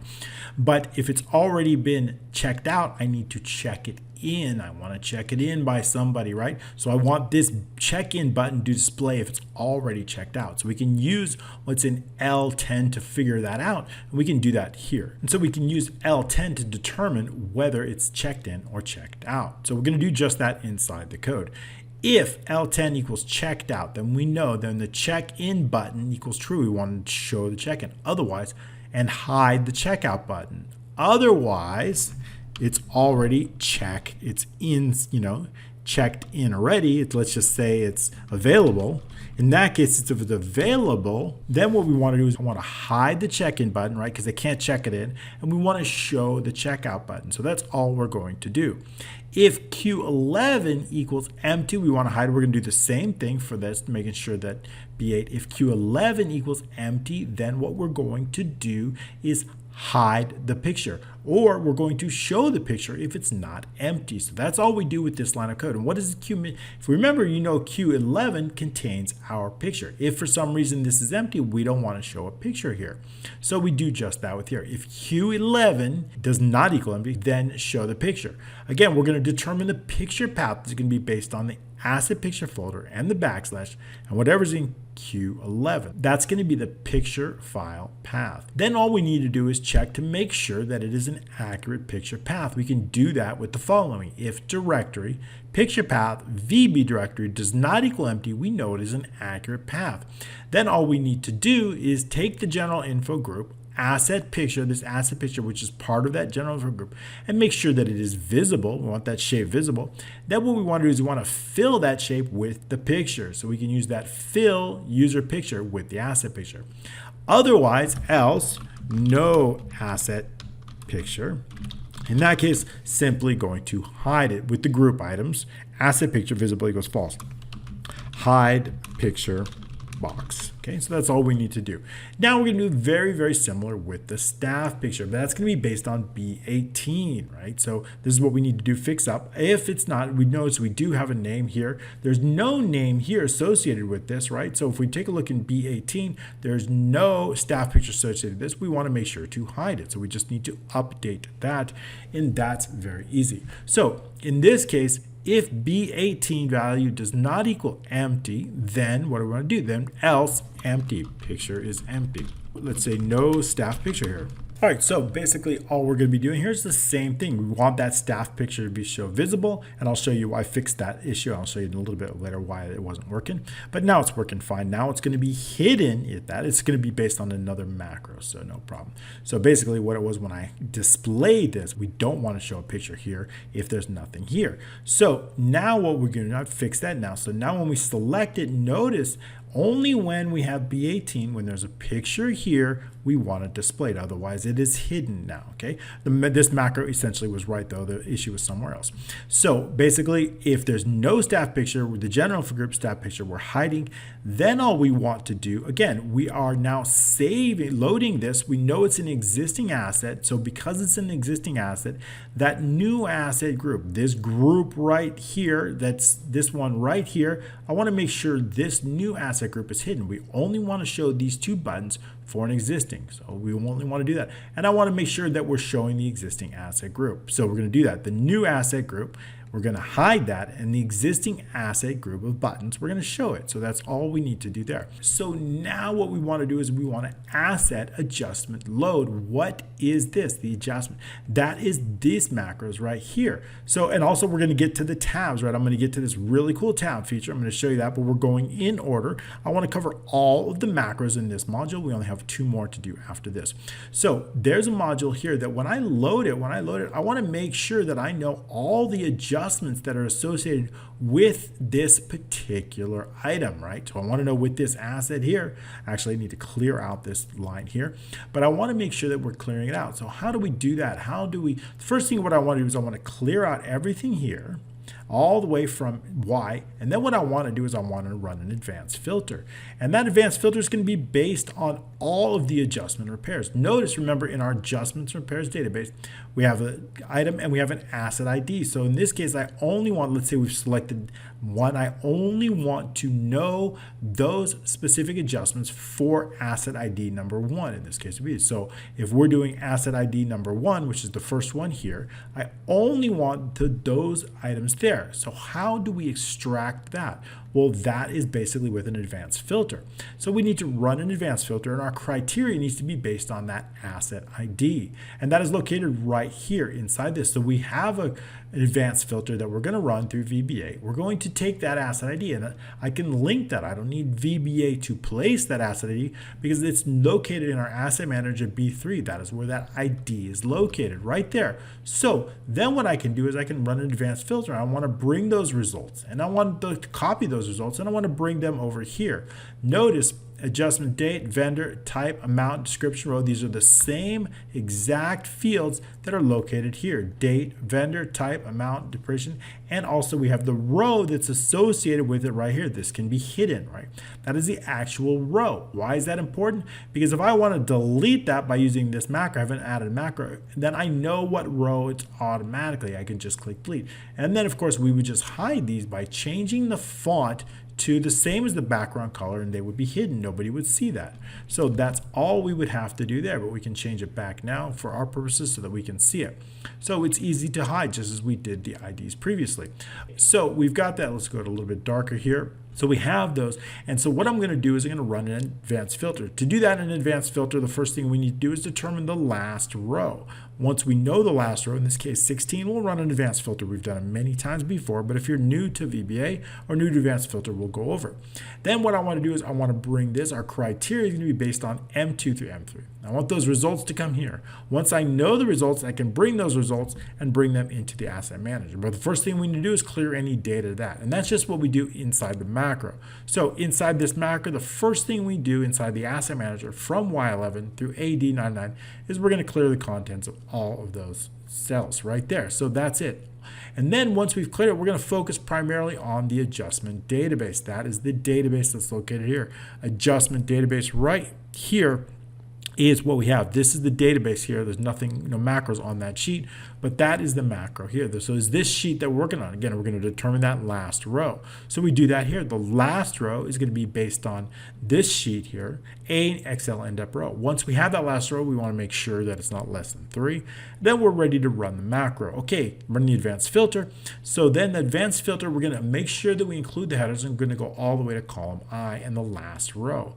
Then we're going to run that advanced filter. We're going to copy it over, and we're going to create that criteria of M2 through M3. We want to copy that over, and we're going to copy it over from Q2, make sure through V2. And we want to make sure that our header, the names here, the header rows, here, and here are always the same. They can't, if there's any difference, we're going to get an error. So make sure they're exactly the same, spelled exactly the same. Once I have that, then I'm going to determine the last row of our results using column Q. So once we complete it, here's our last results row using column Q. If that last row is less than 3, that means we have no results. Once we do have results, what I want to do is I want to take this data and I want to bring it directly inside here. So basically, we can do it with a single line of code, starting with Y11 all the way through AD and down. That's going to be equal to whatever's located right here from Q3. But notice this starts on row 3 and this starts on row 11. So we need to compensate 8 rows for that. And that's just what we do inside the code. So the asset manager range Y11 through AD in the last results row plus 8. We're adding 8 because we know our asset manager starts on row 11 while our other starts on row 3. Equals dot range, because we're already based on the adjustment database here, Q3 through V in the last result, bringing over the results. Okay, so that's all we have to do there. Relatively simple. Cancel new. Now cancel new, that is this that's been decided. If I have a new asset and I decide that I don't want to put a new one in, I want to cancel new. Well, first of all, I can only cancel new if there's actually some data here. So all I'm going to do is just select whatever's in D6. And if there is value in D6, we can just put that in there. So that's all I do, because when I select that, it automatically loads whatever's at the top of that. So I can do that with cancel new. So assuming that D6 is not empty, all I need to do is with VBA selected, because we know that the macro is going to run automatically when we select it. So that's just what we're going to do here. If the asset manager D6 doesn't equal empty, then select it. That's simple. And then on selection, it'll load that macro. So that's all. And now with the deleting, if we want to delete an asset. Deleting is relatively simple. All we need to do is determine the row of the database and then delete that row and clear any data inside there. So first thing we want to do is make sure we have a row. That would be in B4. If there's not a row there, if that was empty, we'd have to have the user select a correct asset from the list on the left. Asset row is going to be on B4, and then all we need to do is just delete that, the asset database, asset row, and the colon, and the asset row, delete that. And also what I want to do is general info group. I want to make sure that the asset picture is not visible. I want to make sure that the staff picture is not visible. And then I want to run the macro that's going to add new, and then give the user a message that the asset's been deleted. Relatively simple. Fantastic. That's all the macros, at least for the saving new, adding, and deleting. Let's get into the macro that's going to switch these tabs. Now, how do we do that? Well, first thing is we have to understand that there's located on several columns, right? So if we unhide columns, we can do that. If we zoom out a little bit, we can see that we have a first set of columns located here inside L. Let's click on this, add that up. Inside between, actually, it's located J through T. We have a set of columns. That is our general info. We have another set of columns from X through AD, and those are ours. So all we need to do with the macro is pretty much show one set of columns and hide the other, and also update the, remember, we have to update the button sets, so we show or hide the button sets accordingly. So that's all we need to do inside that, and that happens when we select on it. So for example, if I select on K4 or I select on Y4, we want to show the general info. If we select on L4 or we select on Z4, we want to show adjustments and repairs. So that's all we need to do inside that. So let's show up. That happens on selection change, right? When the user makes a selection change. So that would be on the sheet, the asset manager sheet, focused on worksheet selection change. And here it is. If not intersection, J4 X4, L4, Z4, then we want something to happen. If the user selects on any one of those, they've selected on one of the 4 tabs. So first thing I want to do is turn off screen updating. And then I want to determine exactly what tab. If they have selected on, there's J4, notice the J is right here. So it's actually going to be J4 or Y4, then we know it's the general info tab. So J4 through X4, actually X not Y, because it's X is here. Notice that they're merged and centered. I've got 2 of them so that they're merged. Let's zoom that in so you can see it's actually X4, not Y, because it starts, because I wanted a spacer column here. That's why I put that here. So it starts in X and then Y. So keep that in mind. Same thing here. This one starts in J. Again, I wanted a spacer, so this one starts in J. Okay, so if it's J or X, then we know they've selected on the general info. Then all we need to do is run a macro called asset tab general info. Otherwise, if they've selected on L4 through or Z4, L4 or Z4, this being L4 and the other one being Z4, this one's Z4 here, then we know that we've done that. They selected. Let's unhide those again because I ran the macro by selecting on it. So easy enough, just right click and unhide that. If they've collected on Z4, then we know it's the adjustments and repairs. So then we're going to run that macro accordingly. So that would be the macro asset tab reports. And then what we're going to do is just turn application screen updated to. So let's take a look at these macros. If we do that, that's going to be based on the asset sheet macro module here. So if we go in here, we've dimensioned just a few variables here. The last row and the last results row, those will come up in other macros. First thing what we want to do is with the asset manager, that's the sheet we're focused on. If we know they've selected on the general info tab, what I want to do is I want to show that group. Remember that entire group with all those shapes, general info group, MS True. I want to show that. And I want to hide the repair group. I've got a group that's called repair, and that's just those visuals here. So if I select on here, we click here, we see that's called the repair group. I want to hide this group of 2 buttons because we don't want to show it unless they've selected there, only when they've selected here. So we want to show those 2 buttons. I want to make sure we show the general info group and hide that. So we do that with those 2 lines of code. Next, what I want to do is I want to determine, is it a new? Now I need to know what button sets to show. If it's a new asset, right? If they select it here, do I show the new button set? Or do I show, if it's an existing, or do I show when they click on the general info tab here? Let's get rid of that there. We don't need that there. We can hide these. I'll hide these 2. We don't need those columns. So, or do I show the new? In other words, when I click general info, do I show the existing asset group, or do I show the new asset group? And how do we know that? How do we know which of those groups to show? Well, we know based on what is located in B4. If this is empty, we know that it is a brand new asset. So we need to know what mode they were in in order to know what button sets to show, because we've hidden them all. So we do that here. We use B3 or B4 is fine. Either one is fine. B3 is both of them are empty when they're. If it's empty, then we know they're in the new mode, so we need to display the new asset group, MSOC true. Otherwise, we're going to either show the new asset group or we're going to show the existing asset group, right? They're both been hidden. They're already hidden, so we just want to know which one to show. Are we showing new or are we showing existing? Also, what I want to do, this is that line of code that I added. Remember, it was showing the staff picture.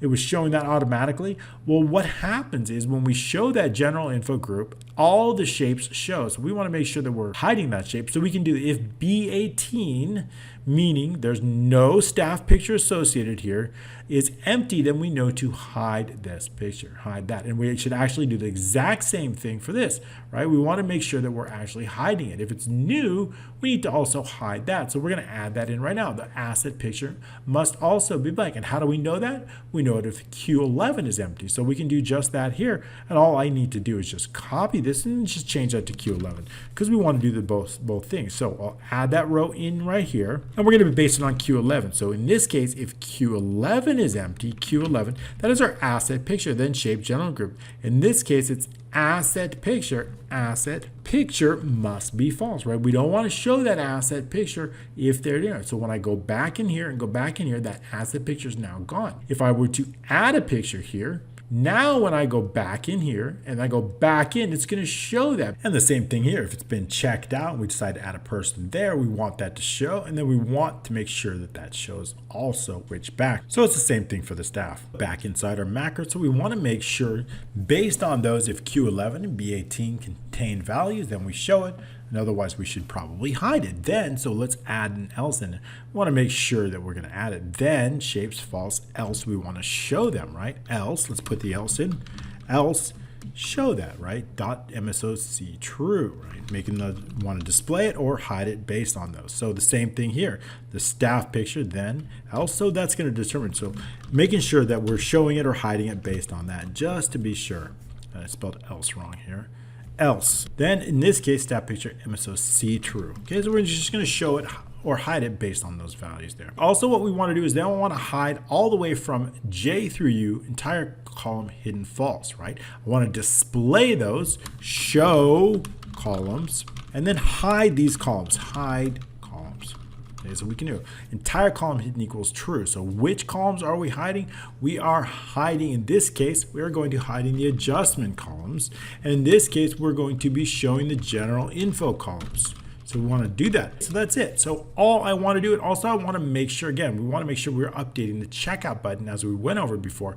We want to make sure if it's been checked out, then we want to make sure L10, looking at L10, if it's been checked, we want to show this, otherwise the check in button. So since there's nothing here, we want to show the checkout. We want to give them the ability to show the checkout. Otherwise, if it is an existing one that's already been checked out, we want to show the check-in button, right? So when we switch tabs, we have to know which button to set in, and that's always going to be based on the status, L10. We can do that if L10 equals checked out, then the check-in button, we're simply going to show and hide the checked out button. Else it's already checked out, then we want to hide the check-in button and show the check-out button. Okay, just basically showing or hiding those buttons based on the check-in or out status. And then what we're going to do is we're going to just select L6. We want to select, anytime we use a selection change on tab, I want to select something else. So we're going to do just that. When I click on the adjustments, I want to select, in this case, Y8 for the date, or in this tab, I want to select L6. So we can do that here. L6 is what the asset tab repairs. It's a little bit simpler because there's less to show or hide. The first thing I want to do is that general info group of shapes. I want to hide that. I also want to hide the existing asset group and the new asset group. We're going to hide those button sets regardless because those are only for the general info. And also the repair group, I want to show that because that's specifically for the repairs, adding repairs or adding new ones or saving them. In this case, I want to do just the opposite with the columns. In this case, we're going to hide J through U and show X through AI. And also the check-in out button, both of those buttons are going to be hidden, both of them. And then also what I want to do is I want to run the macro that's going to load it. We're going to go over that macro in just a bit, but I want to run the macro. That is the macro that's automatically going to load this. So I want to run and load that. We already went over that macro. That macro is going to load every single time that we run this macro. So that way, when we click on adjustment spare, we want this to clear. We did go over that macro already, and that's going to refresh us. So we just want to make sure that we refresh that data when we do that. Great, so glad we got over that. That's the last thing, and the last thing is why it's like. Okay, so what about the asset list load? The asset list load, what is that? Well, that is our list of assets that we're loading here. That's going to list is going to load, and basically what I want to do is I want to take all of our assets in our database.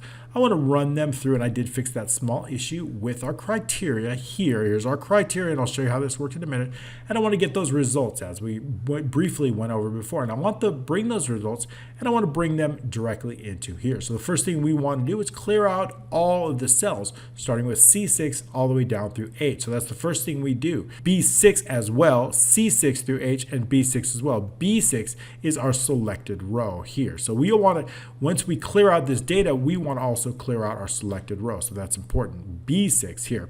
So clearing out B6 as well as everything from C6 through H99, clearing all the contents. Next, primarily, we're going to focus with the asset database. We're going to get the last row. And we're going to, if the last row is less than 4, then we're going to exit the sub. Now, before we run our advanced filter, we need to add some criteria. As you noticed before, now it's where can I fix that issue? And we refresh our data. Now we have that. So we've got some criteria that we're going to go through, right? We want to know that we have some. So how do we get this criteria automatically in here?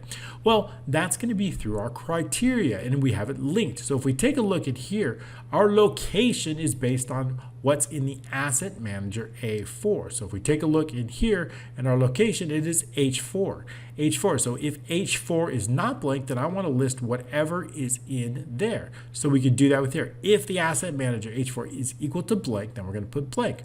Otherwise, we're going to list whatever is located in H4. And we're going to do the same thing with status, except that's in F4. If the Asset Manager F4 here is not blank, then we want to place whatever is located there. So we do just that right here. If the Asset Manager F4 is equal to blank, put blank. Otherwise, put whatever here. These are the parts of our criteria, but now it gets a little more tricky. What if I want to have a dynamic? What do I mean by dynamic? What if I don't know what I want to search by or filter by? I have item number, I have asset name, or I have notes, or I have condition. What if I want to do all of those things? How do I note it? What if I want to have a specific asset called office and I want to search that? So in this case, what I want to do is I want to have a dynamic header and the content is dynamic. So we can do just that. That header now is dynamic. Notice this is asset name. If the Asset Manager E3 equals blank, then we're going to put whatever's in W3. What does that mean? Well, that means just adding just some random here just to keep it from not blank. So I just added notes there just to keep it from not being blank. So I'm adding W3 if it's blank. Otherwise, we're going to show whatever's in there. And I'll show you how we do that. So this is going to change. So if I change this to asset name, it's going to be based on whatever's in E3. So if I'm going to search by let's say notes, then I put notes in here. If I want to search by a condition, it is then can change the header. So now it can change. So all we need to do is link this. So make sure that 100% sure that if you're going to be doing that, now to notice those are coming from here. Item number, asset name, notes, and condition. They all come from this list. Make 100% sure that the names and the spelling in the search by are exactly the same as those headers, whether it's the item number, right? Whether it's the location, the status, the picture, whatever it is, make sure that the header details are exactly the same because that's our criteria. Then what we do is we have the dates. In this case, what I want to do is basically, I want to make sure that I got a formula in here to see if it's blank. If, in this case, the reason it's a little bit more complex because I wanted to add the asterisk by it so that we can search anything that begins or ends with that. So we've done just that. If or the Asset Manager E3 is blank or F3 is blank, then show nothing. And what does that mean?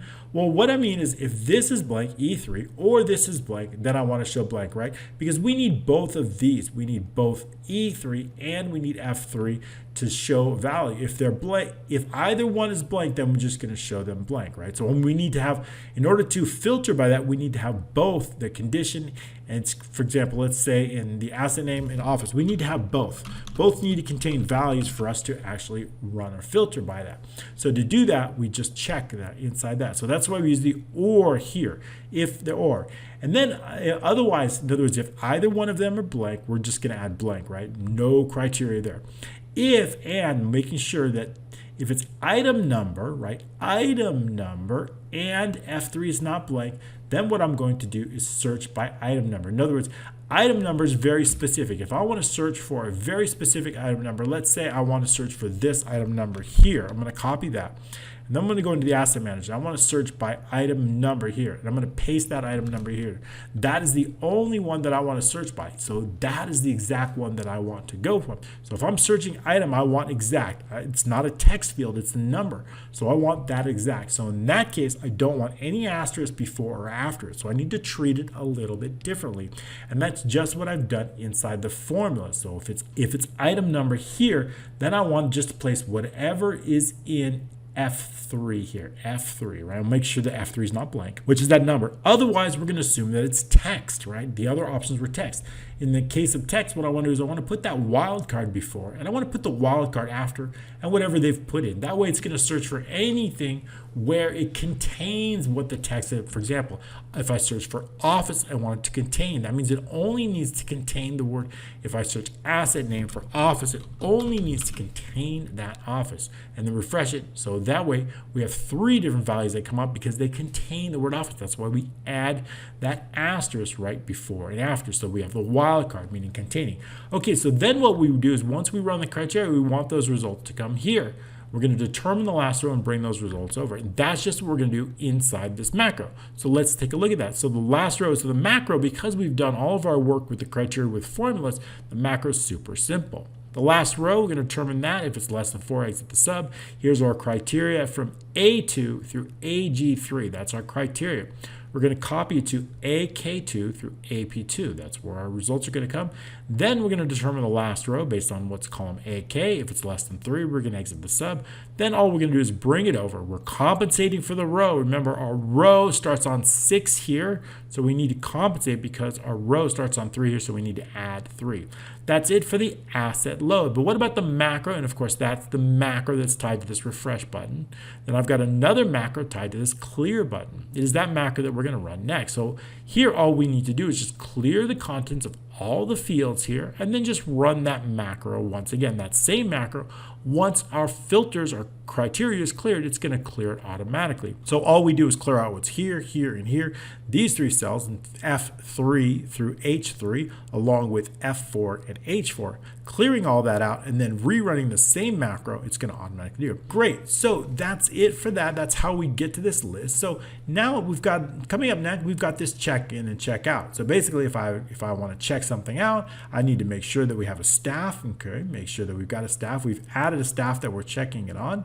And then we're just going to click check out. And what I want to do is check it out on the current date. And maybe I want to assign a return date too on that. So we could do 9/15, and I want that saved in the database. So if I save that asset, everything's now going to be saved. And so there's 2 macros that are assigned to this check in and check out. And those are the 2 macros that we're going to go over right now. So for the asset checkout, we're checking out. First of all, we want to make sure that they have a staff that's located in B17. Remember, once they select a staff, we want to make sure that it's a correct staff. And that's going to be in B17. B17 is going to tell us the row of that staff.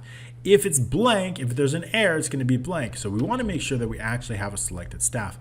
B17 will do that. B17 is empty, then please add a check staff button before check out staff. I think it should be check out staff, check out a staff out of this for checking out this asset. So assuming that they have had now, we can then checkout button. What we want to do is I want to hide that checkout button. They've just checked it out. So the next thing would be to show the check-in button. And I also want to set the status. L10, the status here must go to checked out. So L10 becomes checked out. That's automatically. And then what I want to do is I want to set our checkout date for the current date. Q14 is our checkout date. Q14 right here, setting that to the current date using date. So that's going to set it to the current.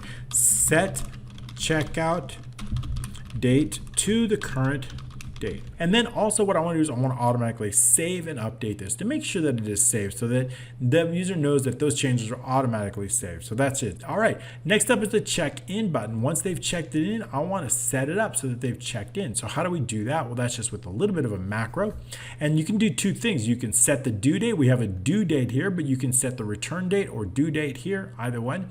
And you can set it to R14 if we want to do that. We'll probably do that. So R14 is equal to the date. That sets our return date. Set return date. Okay, so we know it's returned. And I also want to do one more thing, actually. I want to make L10 here available, right? So I want to switch it to this available one. So we're going to do just that right now inside the macro. Asset manager dot range L10, could have just copied above, I guess, dot value equals, again, available. Okay, so set to when available. So now we know it's available, and then save and update. Okay, so when we check in there, we check that in, this goes to available, and we can then get the ability to check it out. Now it's been checked out, and we can check it back in. So it's just going to switch these and continue to save. That's it. Relatively simple for the check-in, check-out. Great. We've covered 2 out of the 3 modules, and then we're going to cover the last one. The last one is the asset adjustment macros. That's where we're actually adjusting the macro. There's 2 macros, 2 main macros, and it's relatively easy. One macro, what I want to do here is I want to basically determine what this would be. Let's say you could run this macro every time you open the workbook, and I want to determine, based on this next date, which assets need to be appreciated or depreciated based on our percentage here or based on our amount. So we have the dates here. Notice they're all after. So if I set, let's go ahead and set them. Today's the 4th of September, so I'll set a few of them to the 4th of September. Okay, so basically I want this to trigger. I want to filter. I want to know only those assets that need to be adjusted automatically based on this. Remember, we've already based it on this. So how do we get this? So again, what I want to do is base it on this. But how is this next adjustment calculated? Well, it's time to go over that now that we're focused on that. So if we take a look at this, we've got appreciation every 3, this could be months or years, and we also have an amount or we have a percentage. Notice it's going to change to percentage. So how do we change that? So the first thing we notice is this change to percent or this change to amount. How did we do that? Well, the first thing is going to be based on a change event. That's going to be based on the change event on N20. So let's take a look inside on N20 and see the change event that did that. So we're going to go into the asset manager and we're going to take a look inside our worksheet change. And it's going to be based on, I should say N20 here, N20 if that's what I said, N20, right? So once the user makes a change to N20, we want to do something relatively simple. If the target value equals percent, then M20, M as in Mary, 20, the number format's going to be set based on this percentage. Else, range M20 is equal to the dollar amount. So that's all we need to do is just change that to dollar amount. Changing it, so if it's amount or percentage, it's going to be changed. Now this is obviously, you need to do 0.02 or something like that. So we need to change that because otherwise it'd be 20%. We can increase that a little bit, right? There we go. So now if it's the amount here, so we can change the amount to 2, change the percent back to percentage. You can see it's 200%, but then you change it, okay? So that's a great way to do it, automatically change it. So I want to know if it's a 2%. So what I want to do now is I want to determine the next date, and I want to base it on either two, either the last adjustment date. In this case, notice the last adjustment date is 9/4. I want to do it. If I change that to 4, I want to change it to 1/4. Or if I change it to 2 years, I want to make sure that it is 2 years from this day. So how do we do that? Well, it's based on two things. Notice we've got in single cell, we've got both text and we've got a date. So how do we do that? Well, it's going to be based on what's in B15. If B15 is empty, just show empty. Otherwise, next adjustment equals the text, whatever's in B15, and I'm going to show you what's in B15 in just a moment. And then we're going to give it a specific format. That's how we can combine a date and a text together. And the reason is because I have just a little bit of space here so I can show both. So moving on to B15, we have these 3 cells. They're going to help us calculate this. First of all, I want to know, are we adding months or are we adding years? So we can do that. If 019 equals months, then we're going to add months. So if I change this to months, this is going to go to 2. If I change it back to years, this is going to go to 2. So whether we're adding years or months, I need to know that for our formula down here. So if 019 equals years, then we're going to place whatever's the quantity, which is in N19, otherwise 0. Same thing here. If it's months, we're going to place whatever's in N19, meaning our quantity is located in N19, otherwise 0.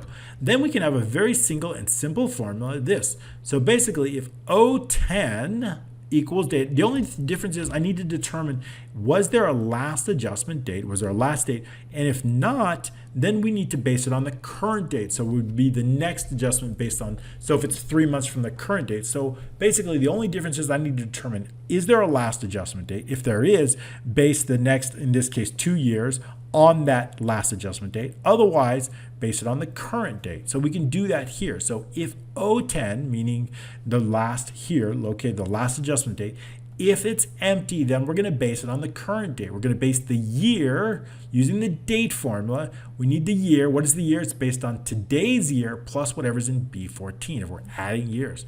Then the month is going to be today plus B13, whatever's in the month. So this way, if the months are 0, nothing's get added. Plus the day of the current day. Okay, so this is all based on if there is no last adjustment date. But what if there is a last adjustment date? If there is, then what I want to do is I want to base the year on whatever's in 010, again, plus B14, place the month on the month of whatever's in 010 plus B13 plus the number of months we're adding and plus whatever's the day. So basically we're just setting a date, a specific date based on either the current date or the last adjustment date.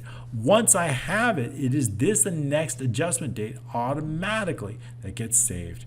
Automatically we bring it over. When we save it, it is this one in B15 that gets saved inside our asset database right here. So notice it got saved. So now that we notice how to calculate it, now what we want to do is I want a criteria. I want to run an advanced filter. I want to run a filter based on all of the asset items, but I only want those asset items that are equal or less than the current date. So if it's less than the current date, then I need to run it. So we can do that with a criteria. It is this criteria here, less than or equal and today. So I want to know any next adjustments, and I want to run advanced filter. And I want those results, and I want them to come right here down. Once I have those results, then we can then work with them. For each one, I want to then add an adjustment, and I want to add that adjustment in the next available row right here. And that's just what we're going to do inside the macro. So let's do that right now. Inside this here, let's go back out of here. So now we understand that. And we're going to go asset, check, and make adjustments. It is this macro that you may want to run every single time you open the workbook. All right, the first thing we're going to do is determine the last row. And if there, of course, just like we always do, if there's no data, we can't go any further, so we can exit the sub. We're going to run our advanced filter based from A3 all the way through AZ. I'm running our advanced filter all the way A3 on our header row, all the way to Z, all the way over here. Okay, once we have that, criteria is going to be all the way here, AT2 through AT3. So that's what we add here, AT. And then we want the results to come all the way from AV to B2. So results are going to come. Then, of course, as we always do, we want to check the last row of those results. And if there is no last result, we should get rid of that. I did need to do that. So if last result is less than 3, then exit the sub out. Okay, nothing we can do if we don't have any results. Now, I want to actually count how many adjustments we make. So I'm going to run that just to make sure. Of course, we can determine the last row, but I want to loop through that just in case. But we could also determine the last row. If it's 9, right, and it starts at 3, we know that we're going to make 7 adjustments, but there's a good way to do that. We can also run a count, set the initial count to 0. If the last result row is less than 3, then no adjustments to be made. Let the user know. Just wanted to make sure. So we've got a little notation there to let them know no adjustments. You may or may not want that. It may get annoying if you have it every time you open it, it may not. But you know it's checking at least. Okay, but assuming that we do have data, we can then move on. For the results row is going to equal 3 to the last results row. So we're going to loop through all these results, starting with 3 all the way down. And what we're going to do is we're going to first get a lot of information from that. We've got a bunch of information that we're going to need. So all the way in here, we got the last row. We've got the frequency as a string, the adjustment type as a string, and automation type as a string. I need to know if it's appreciation or depreciation type. The quantity, 3 months, 2 years, I need to know that quantity. Also the asset database row, what is that? That is the row that's going to come over here. Here's the row. Remember, this is why it's so important to have that row. I need to know the original row of data. If I know the original row of data, I can then extract the information, and I can also, more importantly, make updates, right? I can make the update to the next adjustment date. I can make the update to the last adjustment date because I know the row and I know the original data, what columns they're on. So that's why we bring the row and we bring a row over in here. All right, let's put some data in here. I'm going to run this macro. Okay, now that we've got 2 rows of data here, we can see that we bring in it. So those rows that we're going to extract, 4 and 15 in this case, are going to come from right there. So now that we've got some data, I want to extract some information. So the asset database row, we're going to pull that directly from BE. We need to know that row. Then also, I want to know the automation type. What is it? It's going to be coming from AX, and that's either depreciation or appreciation or something like that. So now that we have that, and then what do we want? We want to make sure that we got values. In this case, the automation type.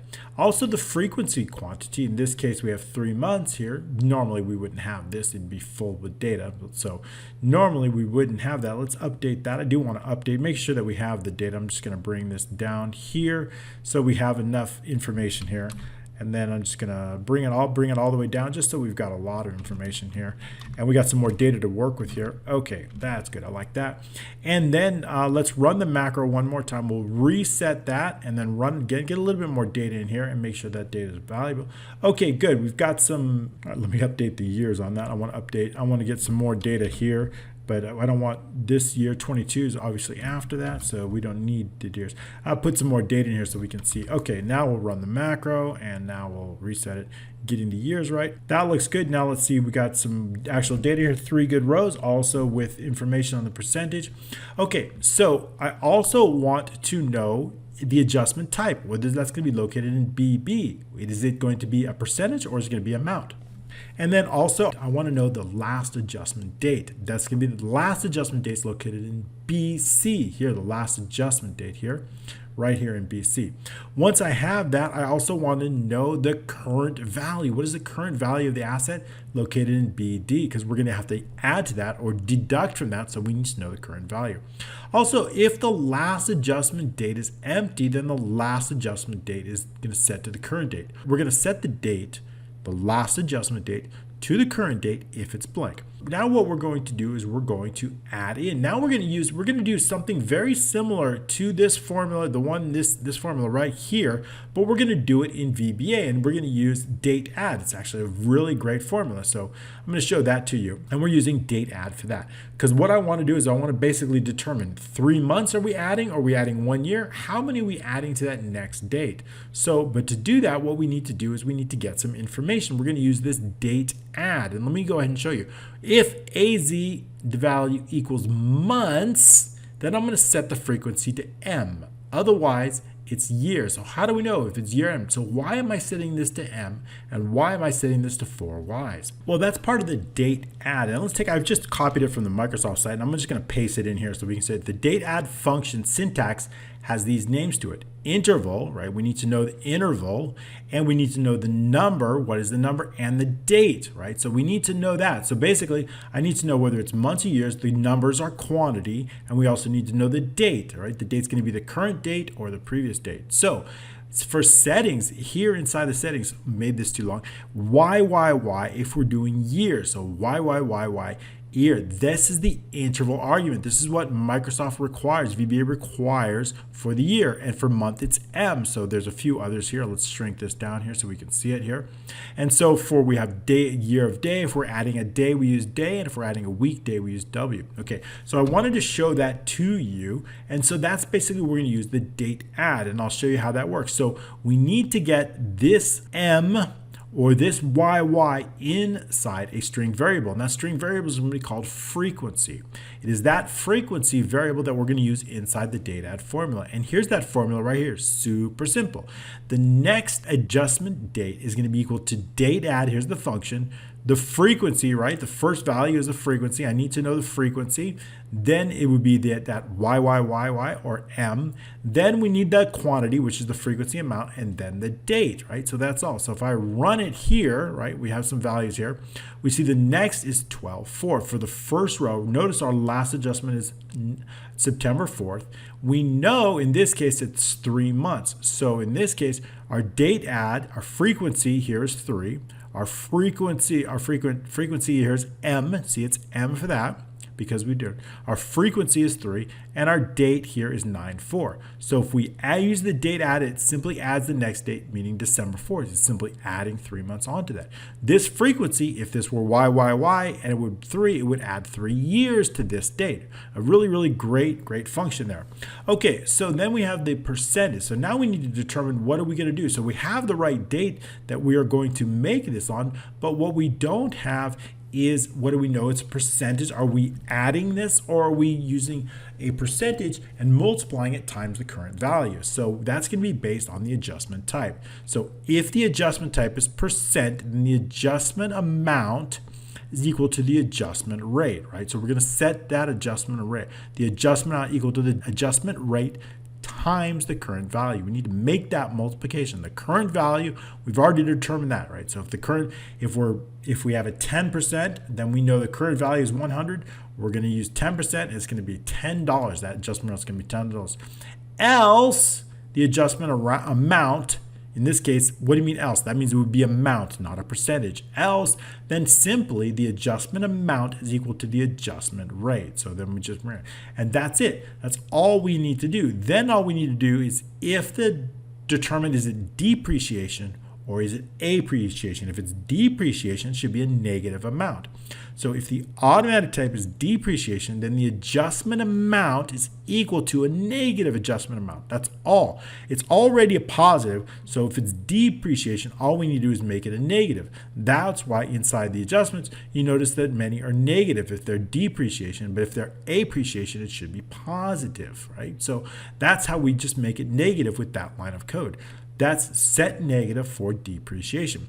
Okay, great. So next thing what I want to do is now I need to update both of the inside here. I need to update both inside our original data. I need to update two things.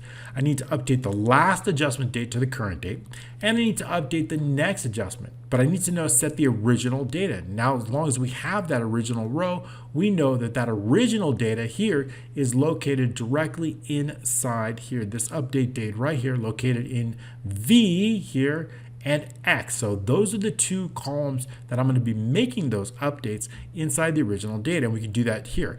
V and the asset database row equals date, set the current date to the last adjustment date. On X is going to be the next adjustment date. We've already calculated the next adjustment date here, so we have it. Now all we need to do is add it to that. That's it. That's all we do. So now it's getting it ready for the next adjustment. Okay, so now that we've updated the database, but we also need to add the information to the adjustment database. I want to add that adjustment. I want to create a unique adjustment ID here. I want to add the asset ID, the asset information, the adjustment type, the adjustment date, the amount, description, vendor, if there is any, there won't be any vendor, only winner, and then the row. Now, so the first thing we want to do is get an adjustment ID, and it's a unique ID. So we've calculated that here automatically, just right in here. The next adjustment ID is based on, again, using the max, using the adjustment ID. That's a dynamic named range. We're adding 1. If there's no data, it'll just be 1. So that's it. So that's all we need to do that. So that's going to get us 15. So we just extract from B10, we know the next adjustment ID. So we can do that here. So with the adjustment database row is going to be the first available row, which is going to be the last row with data plus 1. That's going to be the adjustment database row. Once we know that, we can start adding in our information. So the first thing we want to do is add in that adjustment ID, and that's going to come right here in B10, and it's going to go directly inside column A. So we would put that 15 directly in there. So B10, we're going to send that information directly to A. Inside column B, we're going to take the asset ID. That's going to come from AV. I want to know that asset ID inside AV. It's going to come directly from here inside AV right here. Asset ID, I want that asset ID. Next up, I want that asset name. It's going to come directly from AW. And also I want to know the automated adjustment type. That's going to be located here in auto type. We've already defined that in a variable, and whether that's going to be depreciation or appreciation, it's going to go in column D. Next up, I want the adjustment date, which is the current date here, and that's going to go inside column E. It's going to take on the current date. Also, I want to know the adjustment amount, going in column F, and also the auto type, again, just once again, exactly inside the description. And we have that twice. And then also the row, I want to know the row is going to go directly in here. Great, so that's all we have there. And notice these are different. Remember, these are repairs, and I'll show you these in a moment. But this is what we're doing, Sarah. So that's all we need to do. And then all we're going to do is increment our adjustment count by 1. Once we loop through every single row of our results here, in this case 3, we're going to loop through all these. We're going to place those directly in here and then update those dates. We're going to run a count, adjustment count equal adjustment count plus 1. That way, when we run this macro, we know we have it. And I've tied that macro to a specific button here called make adjustments. So when I run that macro, and that's to remove that, we don't need that anymore, and run it all the way through, we're going to get 3 adjustments have been made. And we take a look inside the adjustment database. Here, we see that we have 3 brand new ones, all adjustments, all made here based on that. So we've got 2 appreciations and 1 depreciation. All right, very good. Okay, so we've shown you that. That's it for that one. We went through this entire one. That's great. We got the make adjustments, so we can run that macro when we open the workbook.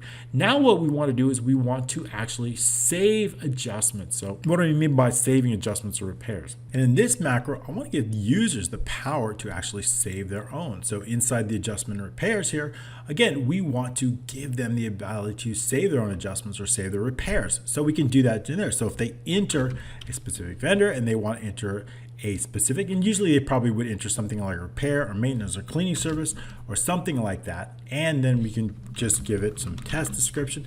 I want them to be able to save those repairs just like that. So there's a macro that's going to do that. So let's go over that macro right now, which is called adjustment save. So we're going to focus on the asset manager. We need to make sure that they filled out some required fields. Date is required. We probably need a vendor. We certainly need an amount, and we need the type. So we're going to check to make sure that those, if Y8 equals equals empty, or A8 equals empty, or AB8 equals empty, then please make sure to add in the date, type, and amount. These fields are required. Vendor is not required, and exit the sub. Okay, assuming that we have that, we can then focus again on the adjustment database. Well, again, we're going to get, just like we did previously, the first available row plus 1. We're going to add in B10. We're going to add in an adjustment ID. We're going to add in the asset ID, which is located in B3, right? We already know it's always going to be this asset that we're focused on, whatever the asset that we're using, and it's going to be based on B3, so that's going to take it on. We want the asset name, which is located in L6 here. L6 is our asset name. I want to place that in there. I also want to know what's in AA8, right? What type is it? AA8 is the type here. Is it a maintenance? That's going to be placed. We're going to put that directly inside column D. Also, the adjustment date coming from Y8. F is going to take on the adjustment amount, and that's going to be, of course, right here, the adjustment amount from AB.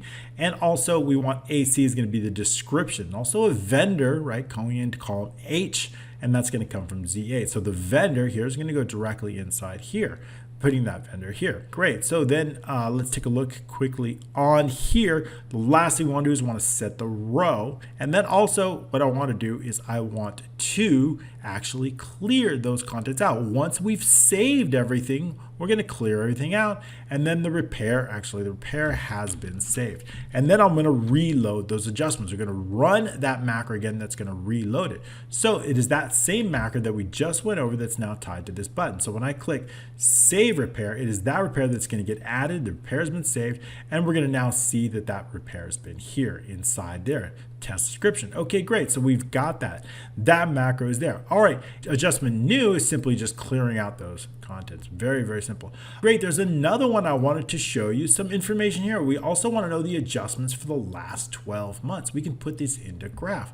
Lastly, how do we do that? Very cool. So let's take a look inside that. The only thing is, by the time you get this, I didn't do this one. I want to be able to delete one. I didn't do that. By the time you get this workbook, I will make sure that that is active. And all we're going to do is determine the row. We know the row here, right?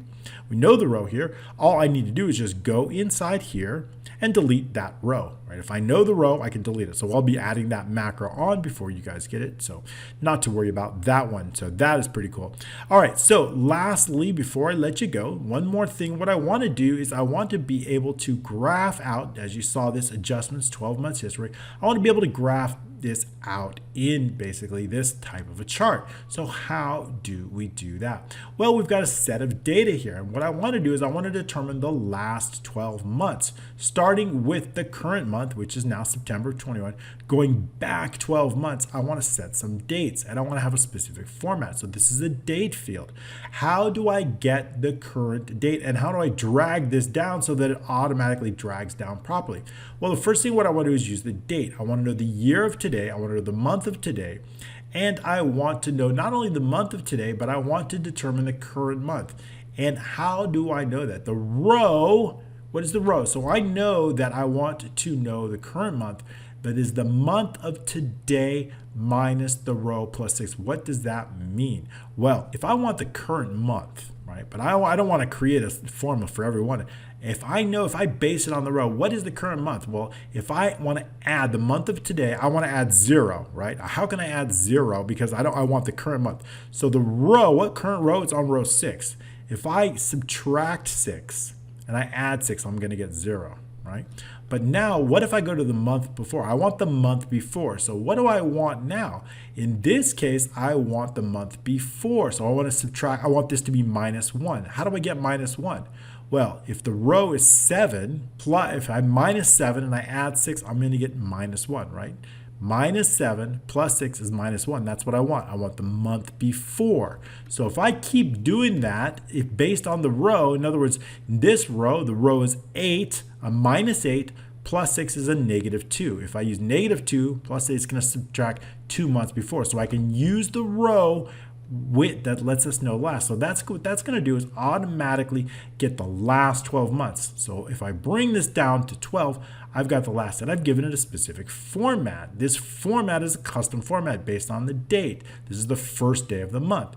MMM-YYY. That's the custom format I've given. This is the first day of the month. If I were to change that format to a standard date, you would see that it's just a basically 9-1. You see, it's just a date, but I've given it a format. So now what I want to do is I want to know all of the adjustments in this month.